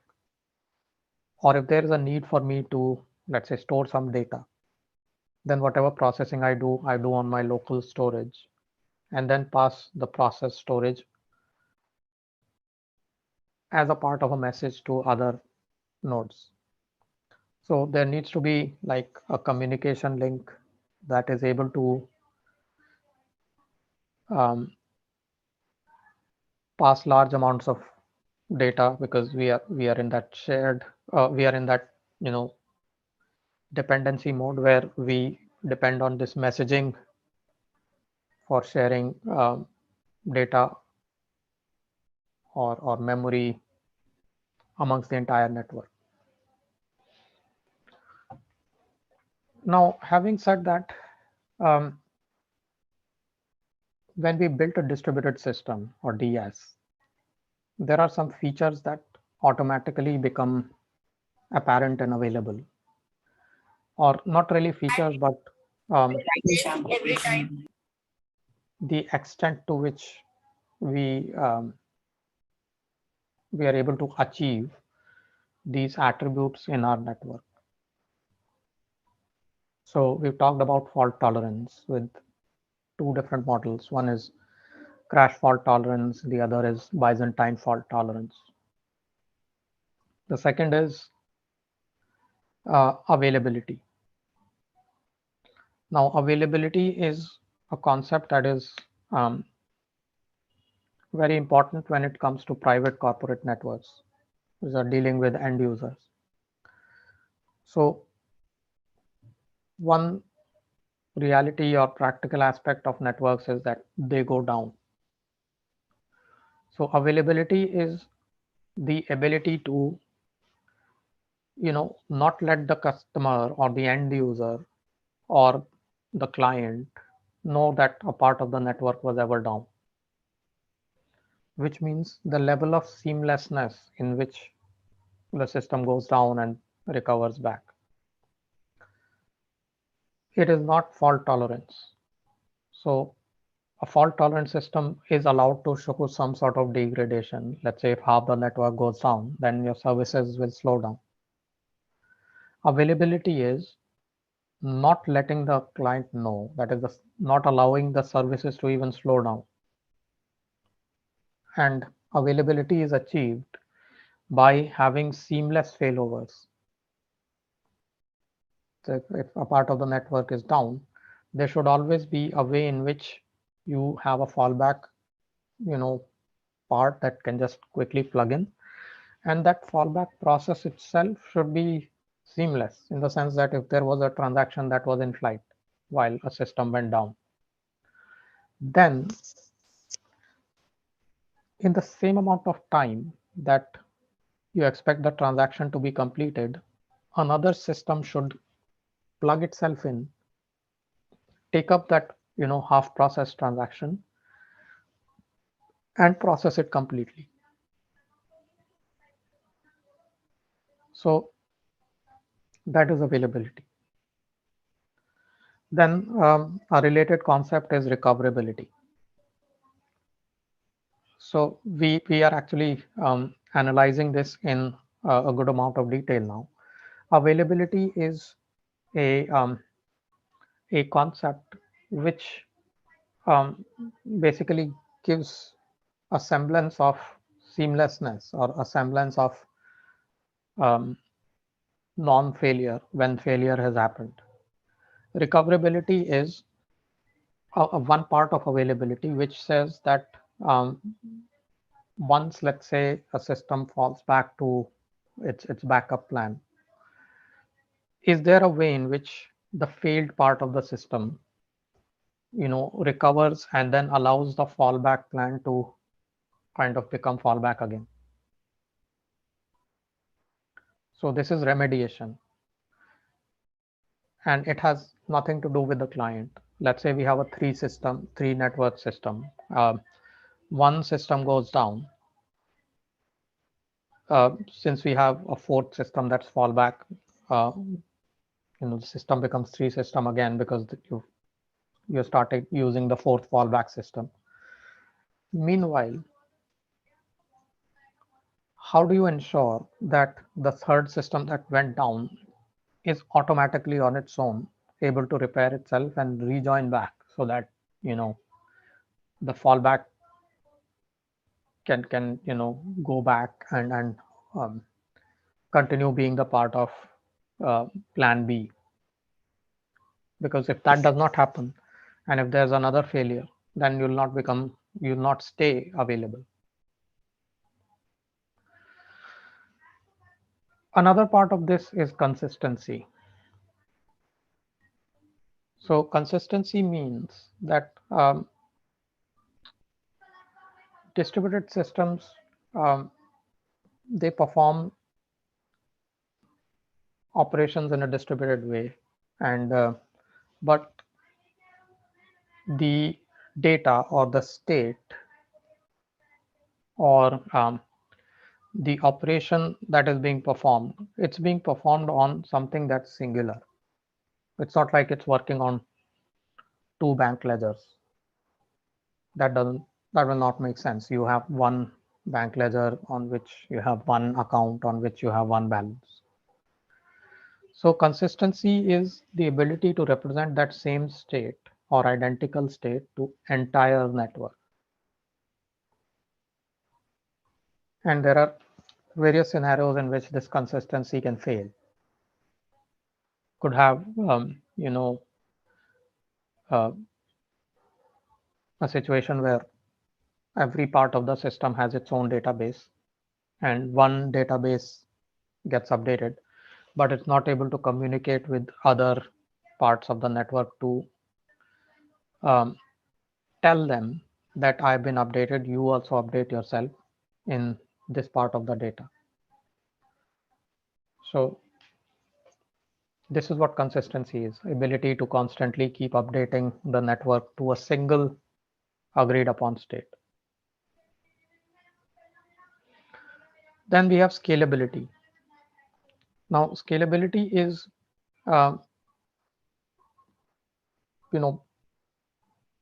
is not really dependent on the system itself, but the ability of the system to perform at a level which is not expected from it. Which means that, let's say the system is able to process 20 transactions in 1 second. And the client that is using the system gives it 20 transactions in 1 second. But it so happens that at a certain time, the number of transactions increase due to whatever reason. The client basically is in a situation where it has to process more. So it sends, instead of 20, 40. Then is the system able to take that additional requirement without either falling, crashing, or slowing down noticeably? Then it's supposed to be a scalable system. And how you build a scalable system is that you have a way in which your system is able to elastically expand its resources. Let's say 20 transactions take 20 gigahertz processing capability, and 40 transactions take maybe 30 with small amount of slowing down. Then is it possible for the system that has been provisioned with 20 gigahertz of combined capability to get to 30 without making any substantial demands on its configuration? So something like this is implemented in most cloud platforms today. It's called elasticity. If someone who's familiar with clouds and uses Amazon. Then Amazon has this capability called lambdas, which basically can expand the resources at hand infinitely to handle infinite processing requirements. So the nature of the system to be like that is called scalability. Then security, again, security is it's a big topic altogether, but the ability to authenticate and authorize a client to the resources that the system has at its hand. So there are two parts. One is authentication, where any client who's trying to access the network has the ability to verify that it's the same client or the client that basically is allowed. Then authorization, which is does the client have the permission to access this part of the resource? So there needs to be a mapping, which client has access to which resource, and then enforcing of that. So if you access something that you don't have authorization for, then you should not be able to access it. So authentication is establishing the identity. Authorization is controlling permissions. Once identified, then only can the system control your permission. So this is basically the extent of, or how secure the system is. Then performance is how responsive the system is. Is it uh, returning after it's processing in the defined amount of time that it's supposed to? That question. So we'll talk about some examples of distributed systems, but are there any questions? Let me see. No, there are none. I'm going to take a quick water break. Any thoughts on what we've been discussing till now?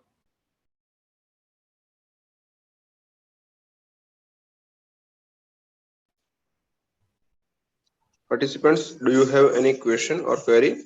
You can ask.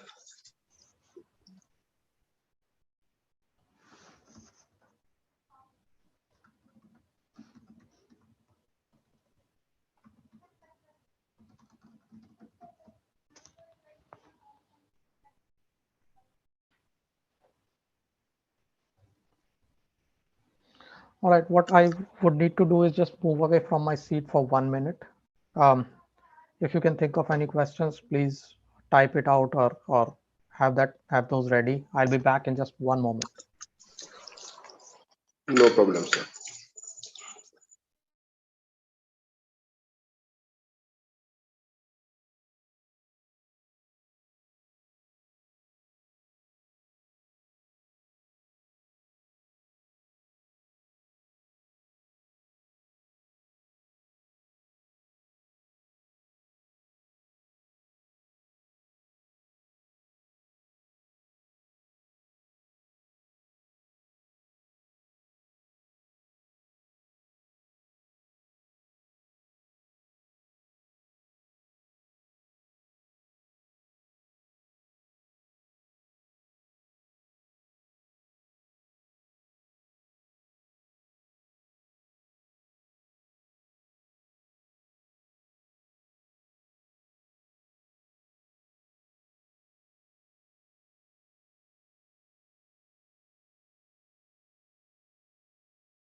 Thank you. I'm back.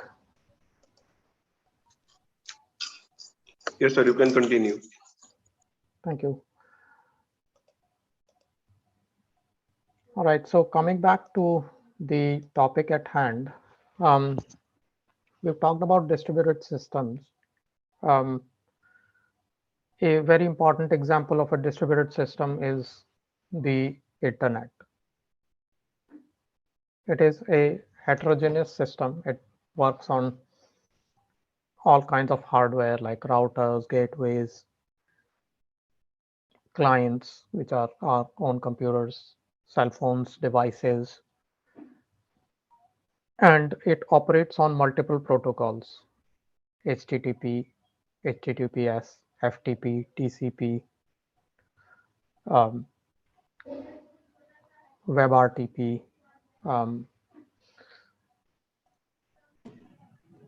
binary data streaming over HTTP.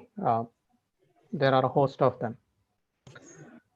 Then on top of the internet itself, there are various protocols that operate at a higher level, like email, which has SMTP in POP3. And then again, if we reuse the basic underlying connectivity that is there between systems on the internet, then there are parallel protocols like file share protocols. We've got torrents, and then the blockchain itself, which operates on uh, different kinds of broadcast protocols and data sharing protocols. And then there are some non-IT systems like telecom system, which has its own network, the cellular network, banking systems that has a proprietary network, logistics and back office systems, their own networks. So all of them are systems with an intent to provide a certain kind of or certain group or sets of services to clients that access them.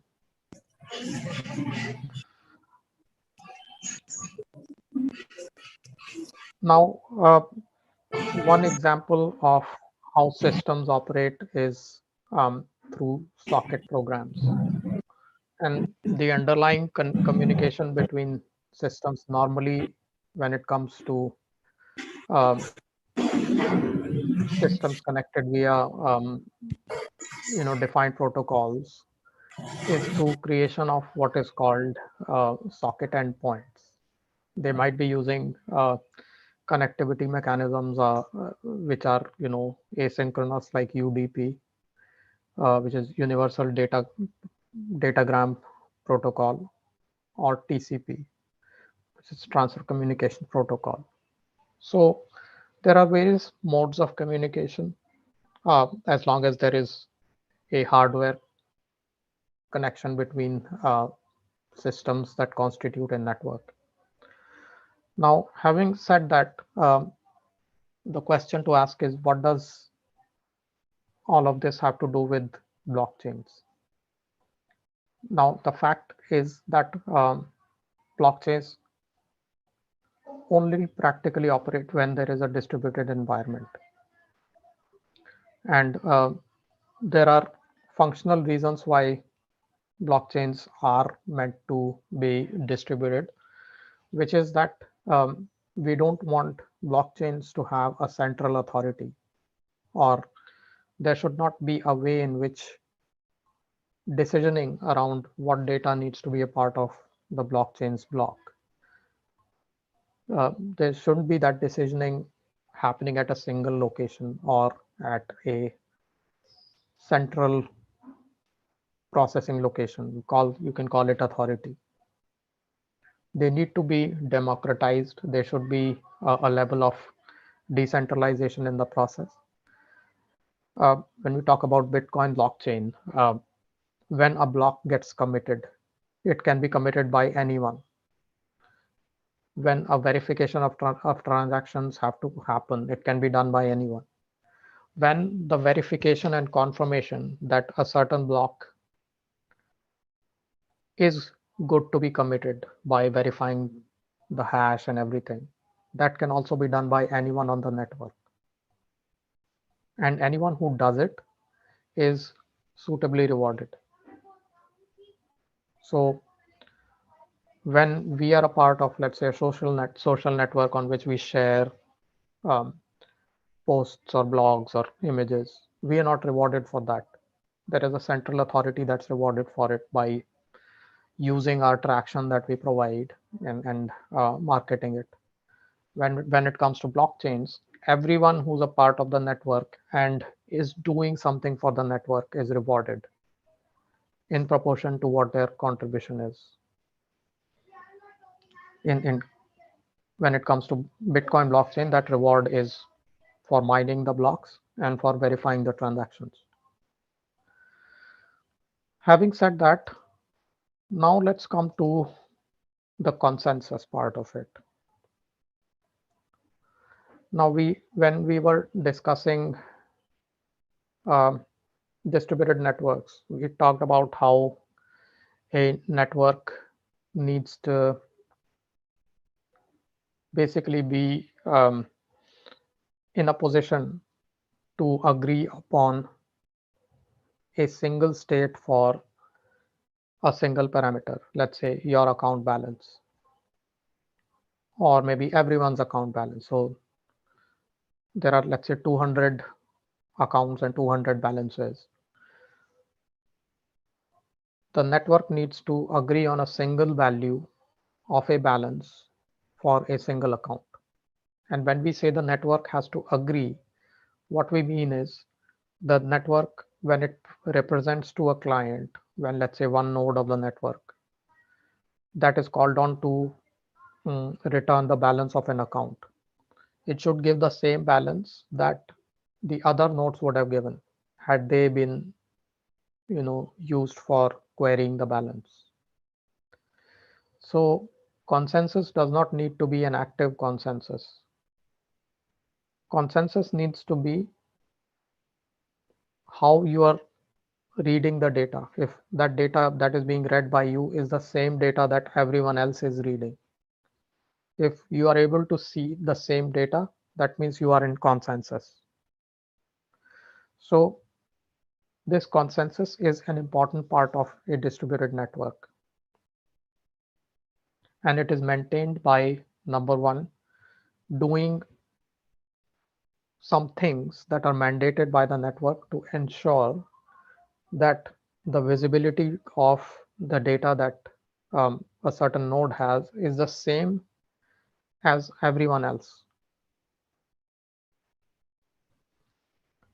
And there are various ways in which this consensus is achieved. When it comes to consensus and the question of why do we need consensus, the answers which relate to blockchain are the very fact that blockchains are a distributed system. So there is always a possibility that one part of the system might see different data than other part. And then there is a possibility that an entire set of nodes might actually be operating on a completely different data set than the other set. And this needs to be understood in a slightly more detail. We call this process called as forking. Now, how this forking is achieved is through a concept called, or not really a concept, through a limitation of a network which might not practically be able to ensure that all parts of the blockchain are sent the latest information about a block being found. So for this, what I'll do is I don't know if I have that slide here. I'll do a quick drawing.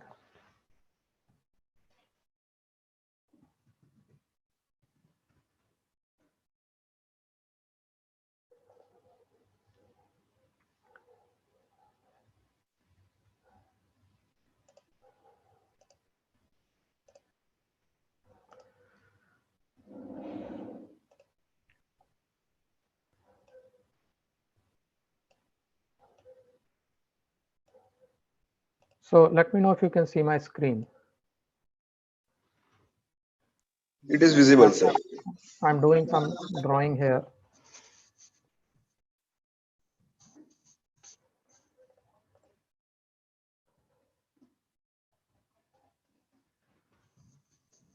Extra question, sir. Yeah, go ahead.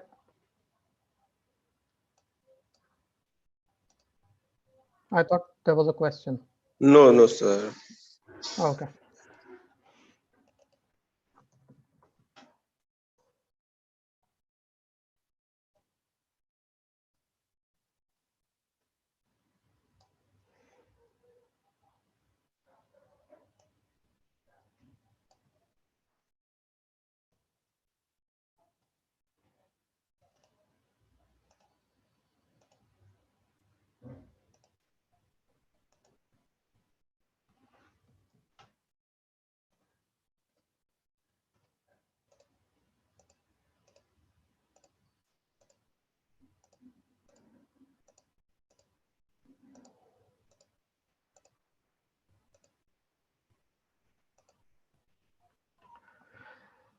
So imagine this to be a blockchain network in which you've got some nodes. Although I've called them all node 1, but let's assume that they are different nodes.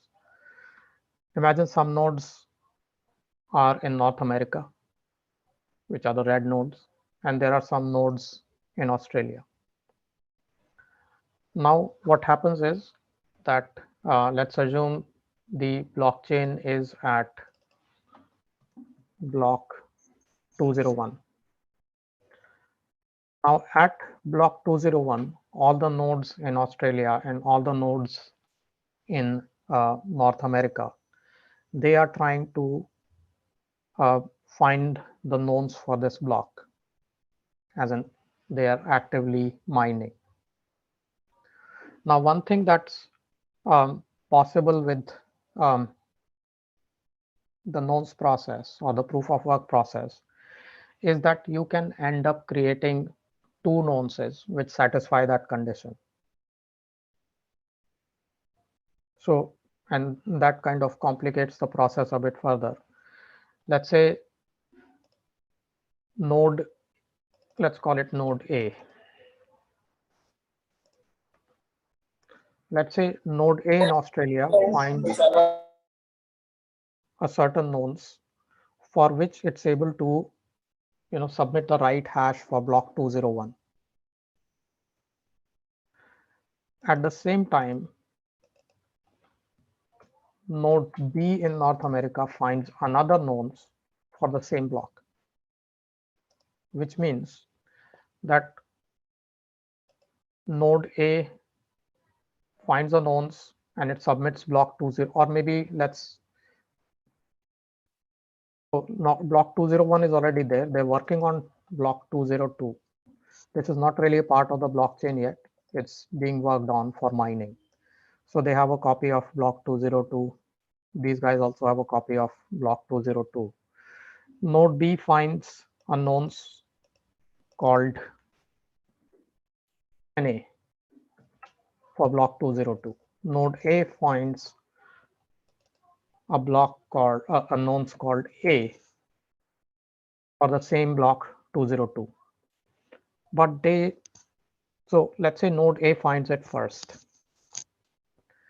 And after node A finds it, it submits this block, it becomes a part of the blockchain. And the moment node 202 becomes a part of the blockchain, it is broadcast to everyone that a nonce has been found.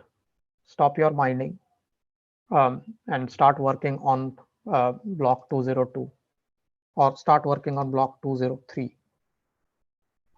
So these guys have started working on block 203. Because of delay in communication, the nodes in North America, they don't know that a nonce has been found for 202. So they continue to find nonce for 202, and node B finds another nonce for 202 called NA. Now what happens is this block gets submitted also. So this block parallelly becomes like a part of the blockchain where there is like one block that has a nonce NA and another block that has a nonce A. Now, since this block was found first, and these guys have started working on block 203, and this block was found later, it is possible that 203 nonce will be found by these blocks before they can find the nonce for 203. So the blockchain that these guys know of is a bit longer. So at one point in time, what might happen is that these guys would be working on a block that's one block ahead. And these guys are working on the legitimate blockchain, but it's only shorter.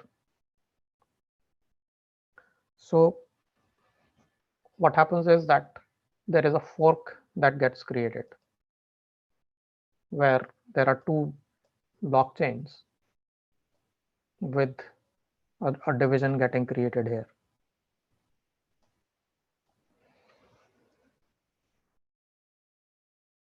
Something like this. Now at some point, one node will realize, because they, the communication keeps happening, but at some point, a node here will realize that they are working on the shorter chain. These guys have, 202 already found and they're working on 203 while they're still working on 202. So what this node then needs to do or ends up doing is that it starts informing all the other nodes in North America side of things that whatever you've been doing is wrong. Even if you found nonces, your own nonces for blocks prior to 203, you'll have to discard them and you have to start considering this block for your next mining objective. So this fork will ultimately get discarded. Now, why it would get discarded is because more number of nodes know about this block than this block. So as the longer blockchain keeps getting built up, more and more components of the network start achieving a consensus that this is the longer blockchain and this has the right number of blocks. And this side of the blockchain starts realizing that they're fighting a losing battle. They have to give up their work and start to align with the longer blockchain. So there is a hard-coded mandate in the blockchain software that says the longest blockchain is the one that needs to be worked on. So these blocks ultimately will be deleted. All the work that they are doing that has to be discarded, and then they have to start working on the current active candidate block, which is 2204. So this process, with the ability to ensure that at any point in time, the longest blockchain, which has all the transactions and the right nonces identified, that is the single source of truth. And everyone has to agree to start following the longest blockchain, even if they have, another fork of the blockchain, which they'll have to discard because that's a shorter one. So this consensus that is achieved is basically critical because we are working on this distributed environment, which recognizes the fact that due to latency in communication, due to distances where a node might not be communicating in real time with another node that's on a different continent, there is a practical problem that arises. And the solution to that problem is that at any time, if someone discovers that there is a longer chain in existence, which might happen after 10 nodes are identified here. then that 10 node long blockchain will be the true blockchain. And whatever fork in history of blockchain that was created here, that has to be dropped. So this is a mechanism by which eventual consensus is achieved in, and this is very specific to Bitcoin blockchain. In Ethereum, with its ability to process blocks faster, this problem is more acute. So what Ethereum does is it has a concept called uncle blocks. What uncle blocks are that same parallel block that's been created, which satisfies the condition of mining that is put in place in Ethereum. And there is a reward that's created for the uncle blocks also, because computing power has gone into creating those uncle blocks, which makes Ethereum slightly more fair when it comes to reward distribution.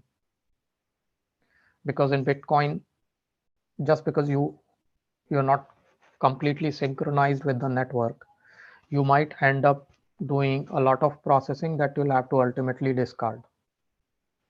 And what that would mean is that a lot of processing is wasted, which is ecologically not a good thing. So having said that,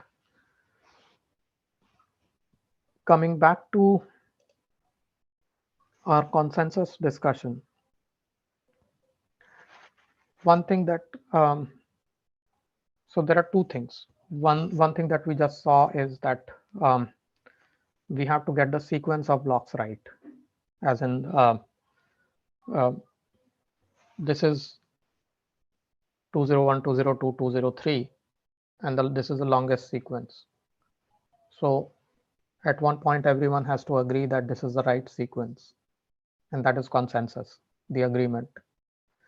The second is the state of the transaction needs to be agreed upon. So transactions are constantly being submitted, and these transactions form what is called a transaction pool. They don't immediately get to the block. They form a transaction pool, and then from that transaction pool, there is an auction that is done for transactions. Although it's not really an auction per se, but what happens is that these transactions, they are ready to be verified. The verification process is also slightly compute intensive. It's not the same as mining, but it is reasonably difficult. You'll have to verify the signatures, you have to verify the balance before you execute that transaction. And in Ethereum, if it's a contract transaction, you have to execute the contract. And then only once a contract gets executed successfully, then only can you say that the transaction is verified. So this transaction pool that has these group of transactions ready to be verified, this pool basically carries the transaction with a parameter called transaction fees. And clients that submit these transactions, they are allowed to pay, or they are allowed to indicate that they are willing to pay more than the regular fee if the transaction is picked up first. Or what they just indicate is how much transaction fee they are willing to pay. And then miners look at this transaction pool, and based on common sense, they pick up the transactions in which they are able to get the most fees and then verify them. So if we look at, let's say, the Ethereum blockchain,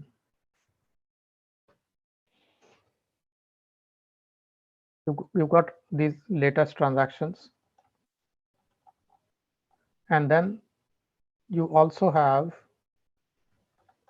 a pending transaction.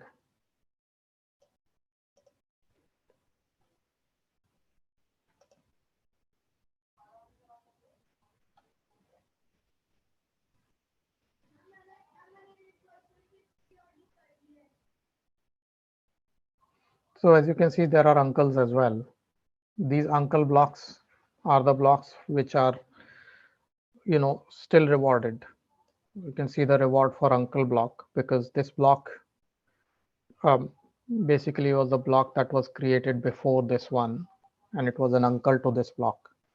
This block was a real block, but this block was still created. So a small reward. This is half the reward. It went out to this miner for creating this uncle block. Now there is another link for pending transactions. So if you look at this TXCS pending link, you will find all the transactions that are there in the transaction pool. And what miners do is that they look at this pool and they pick up the transactions that are willing to pay the highest amount of gas price. So this transaction which came 40 minutes ago, they paid a very high amount. This is, I think, around $1,000 or maybe less. So they were willing to pay a premium for getting that transaction added to the block first. And sometimes this is important because you want your transaction impact in the block to be felt by other transactions in the block. So we talked about decentralized finance in our last session. This is where decentralized finance comes in, where let's say if you want to send a transaction to the Ethereum blockchain, and as a result of your transaction, the price of Ether will come down because you're selling Ethers in that transaction. Now, what you want to do is you want to get a higher price for your Ethers when you're selling it. But what you know is if your sale comes after 5 transactions, then you might get a lower price.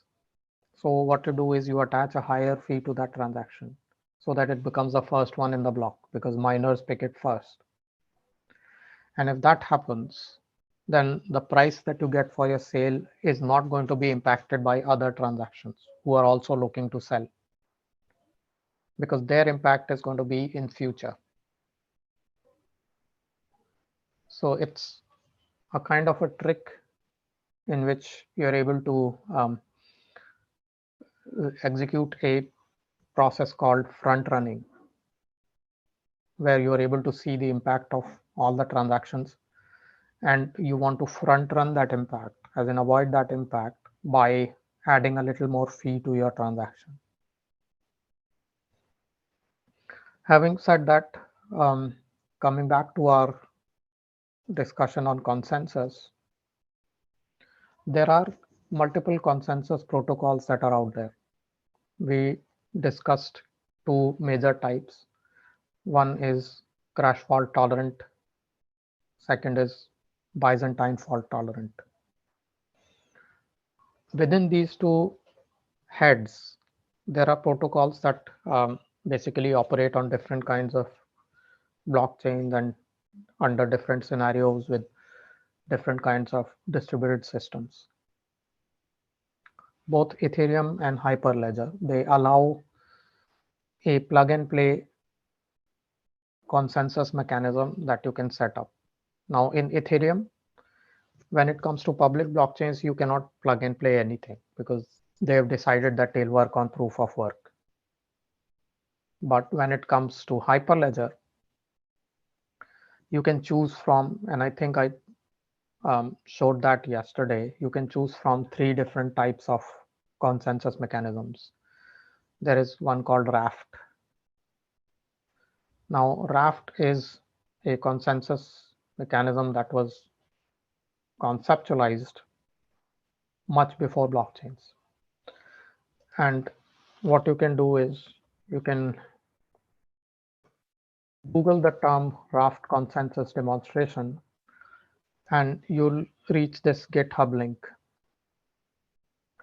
This GitHub link will demonstrate for you how Raft actually works visually.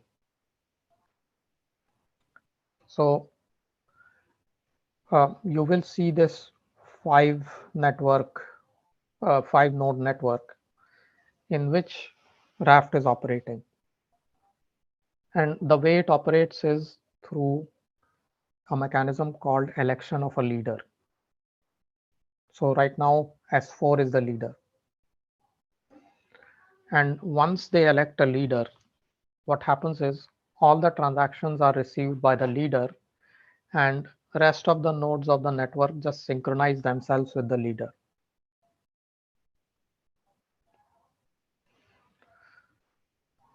So if you want to see that in a little more detail, you can look at the code that, it's built in JavaScript. You can fork this code, it's on GitHub, and just try to run it. You can also make this code a little faster, I think.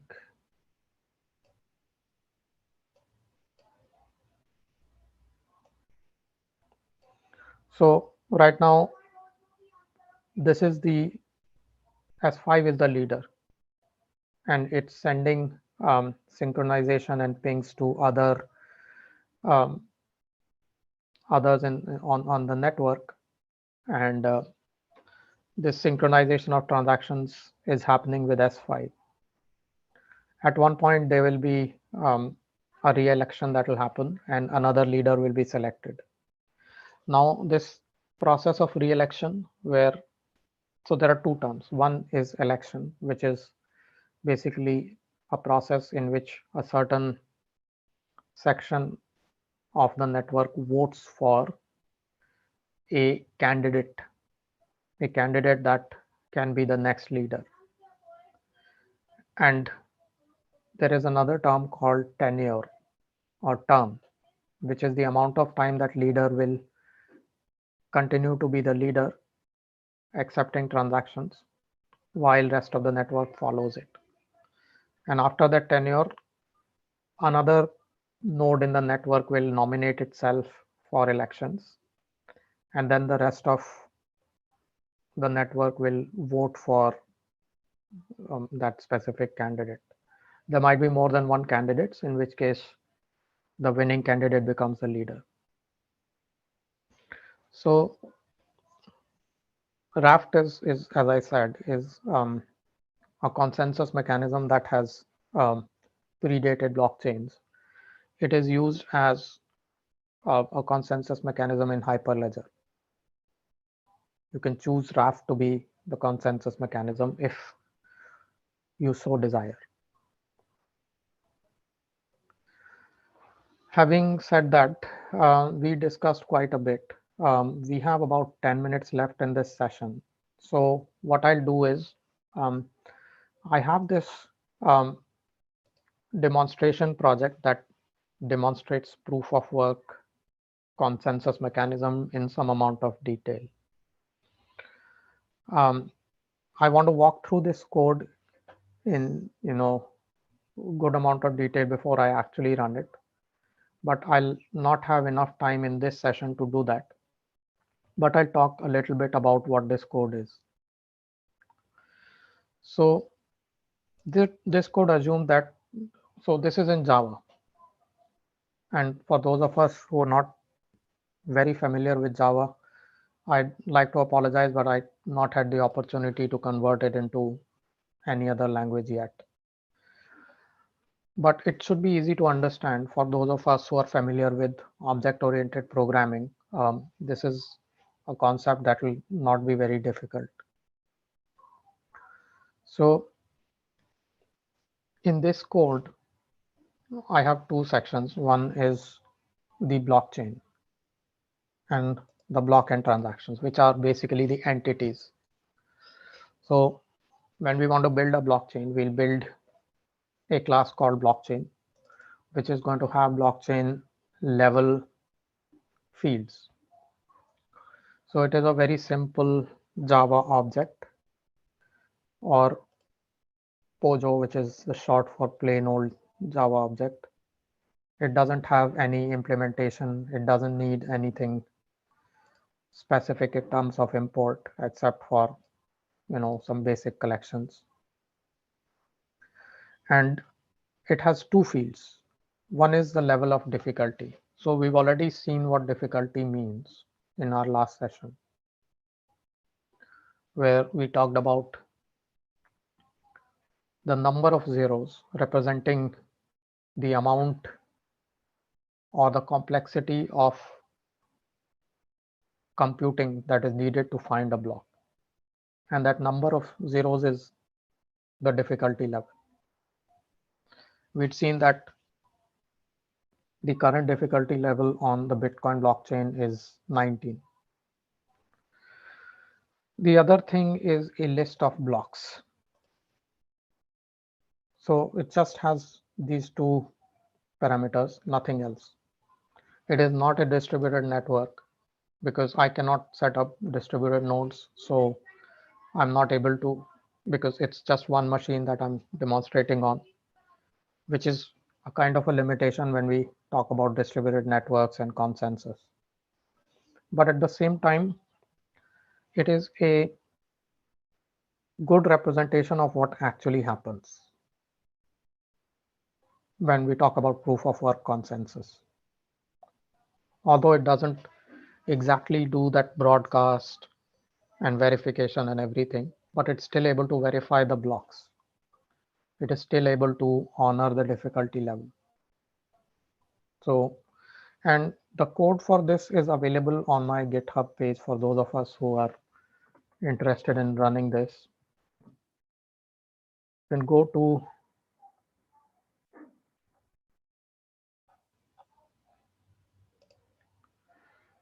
actually my machine crashed last night, so I don't have any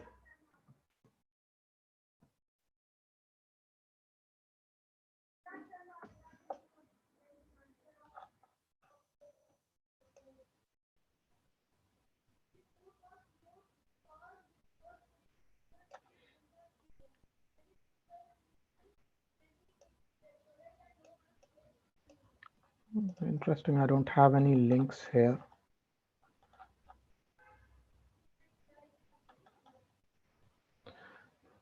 Give me one moment.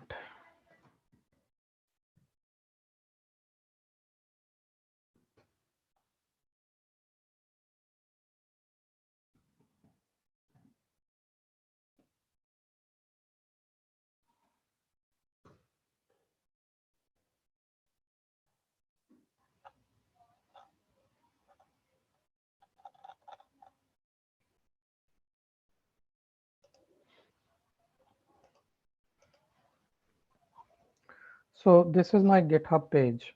In here, the specific code that I'm demonstrating is a repository, inside a repository called Spring Blockchain. So this is the code. You find the blockchain class, the start chain class, the utils, and the model which has block and transaction. You can just fork it. The instructions to run it are also here. Yeah, so these are the instructions. You can just fork it and then run a Maven build.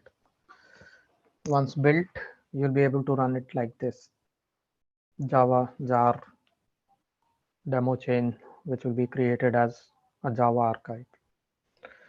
It works on 1.8 or greater.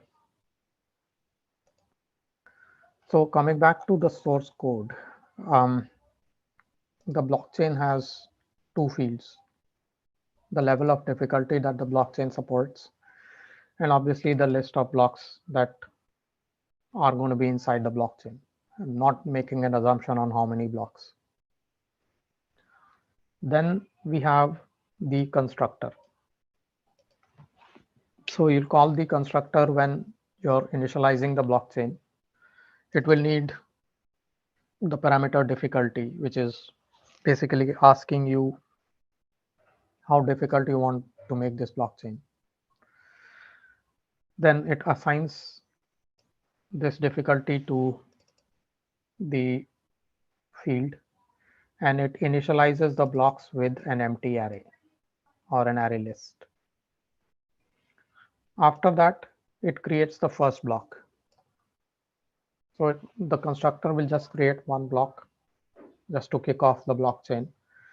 And this block, if we look at, so before we look at how this block is created, let's look at the block class. We'll follow or resume this flow once we understand all the other module classes. So that was the blockchain class with two fields. This is the block class. Now we've seen the structure of the block in our Bitcoin blockchain exploration. The first thing is the index. So index is which block number it is, just like 201, 202 we were discussing. This is that number. Then it's got a timestamp, which basically is going to be the timestamp at which the block will be committed or the block will be created. Then it's got the hash. So obviously we're not calculating the hash here, we're just creating a field for the hash. And then the previous hash. Previous hash will be the hash of the previous block, as we had been discussing. Then you've got another list, which is the list of transactions, empty array for now. And finally, the most important, which is the integer knowns, which we'll have to find when we are mining.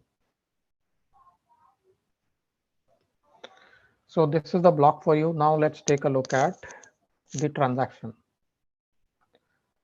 So from a field perspective, there's not a lot that's there in the transaction, primarily because we want to keep it very simple. So the first thing that the transaction has is the date, which is basically a representation of the timestamp. Then you've got the from, as in who is initiating this transaction, and some data, that's just a plain string. Both of them are strings. Now we've got three basic elements: the blockchain, the block, and the transaction. These are like the hierarchical structure of the blockchain itself. Now the processing. Now we'll take a look at how the process starts. And the processing is implemented inside the start chain call. Now the start chain call is basically going to start from here. It is a Spring Boot application for those of us who are familiar with the Java space.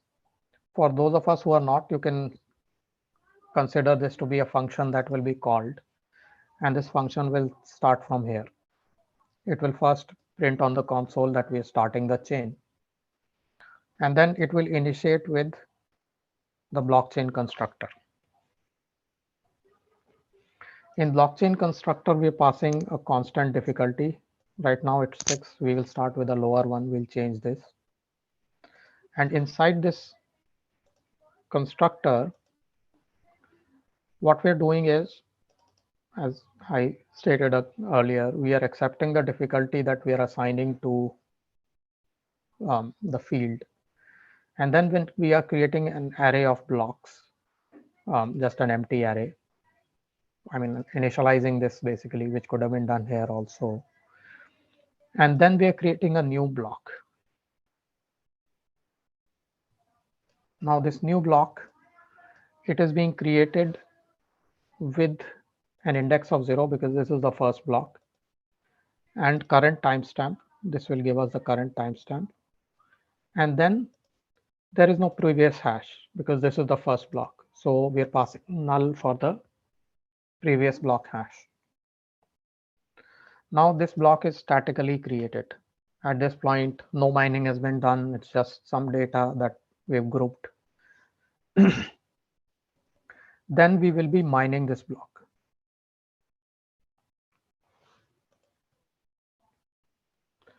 Now, before we mine, this very constructor that we've created, it will be doing some assignment. So it will accept the index that we passed, which is going to be 0 to the block field.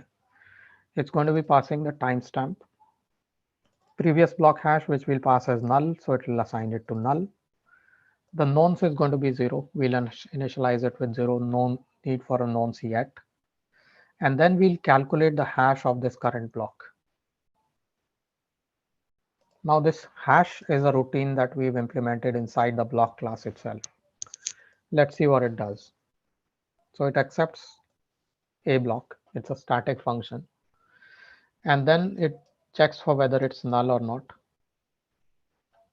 And then whatever data is there inside the block, which you can get by this function call, it just converts a hash of that. So let's see how, let's do a quick walk of this code and then we'll wrap up for this session. We use a feature called message digest. Now this message digest is an inbuilt library in Java, so we don't have to worry about it. We initialize it for SHA-256. That is the algorithm name for the hashing that we'll do. So this line is basically telling that, or indicating to Java that we want to be using SHA-256 hashes. Once we've got the digest properly set up, then we'll create a string representation of the block data. So let's take a look at how that block data is created. So inside the string representation, we are returning first the index, which will be 0 for the first block, the timestamp, which will be the timestamp that we set up, previous block hash, which will be null. Then all the transactions that are there in the block converted to a string representation.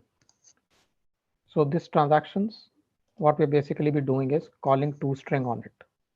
It basically converts all the transactions that are there to a string. So we implemented this toString here, which basically combines all the data that's there in the transaction and then returns it. It's combining the timestamp, the from, and the actual data of the transaction. So that's your block data. So you've got this data out here in the calculate hash, this text data. You'll convert it into bytes, an array of bytes. And then you'll initialize a string builder. And the array of bytes that you've got, you'll loop through it and convert each byte to its hexadecimal representation. So all of this, it is possible to not really understand what's happening. All we are doing is we are converting the hash, we are converting the data of the block to like its string representation that can then be converted into a SHA-256 hash. So we've got this text, we've converted using the digest that we initialized earlier. We've converted into an array of bytes, which represents the hash of the data. And then we've looped through the hash that we've got, and we basically converted it to a proper hexadecimal string.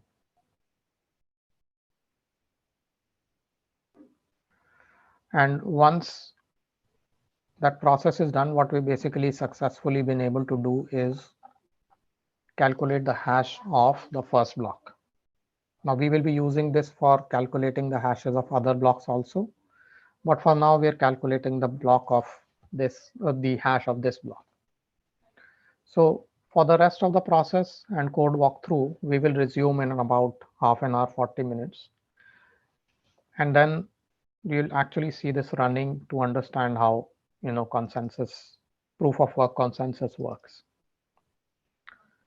So Any questions while we break in the interim? Participants, do you have any question?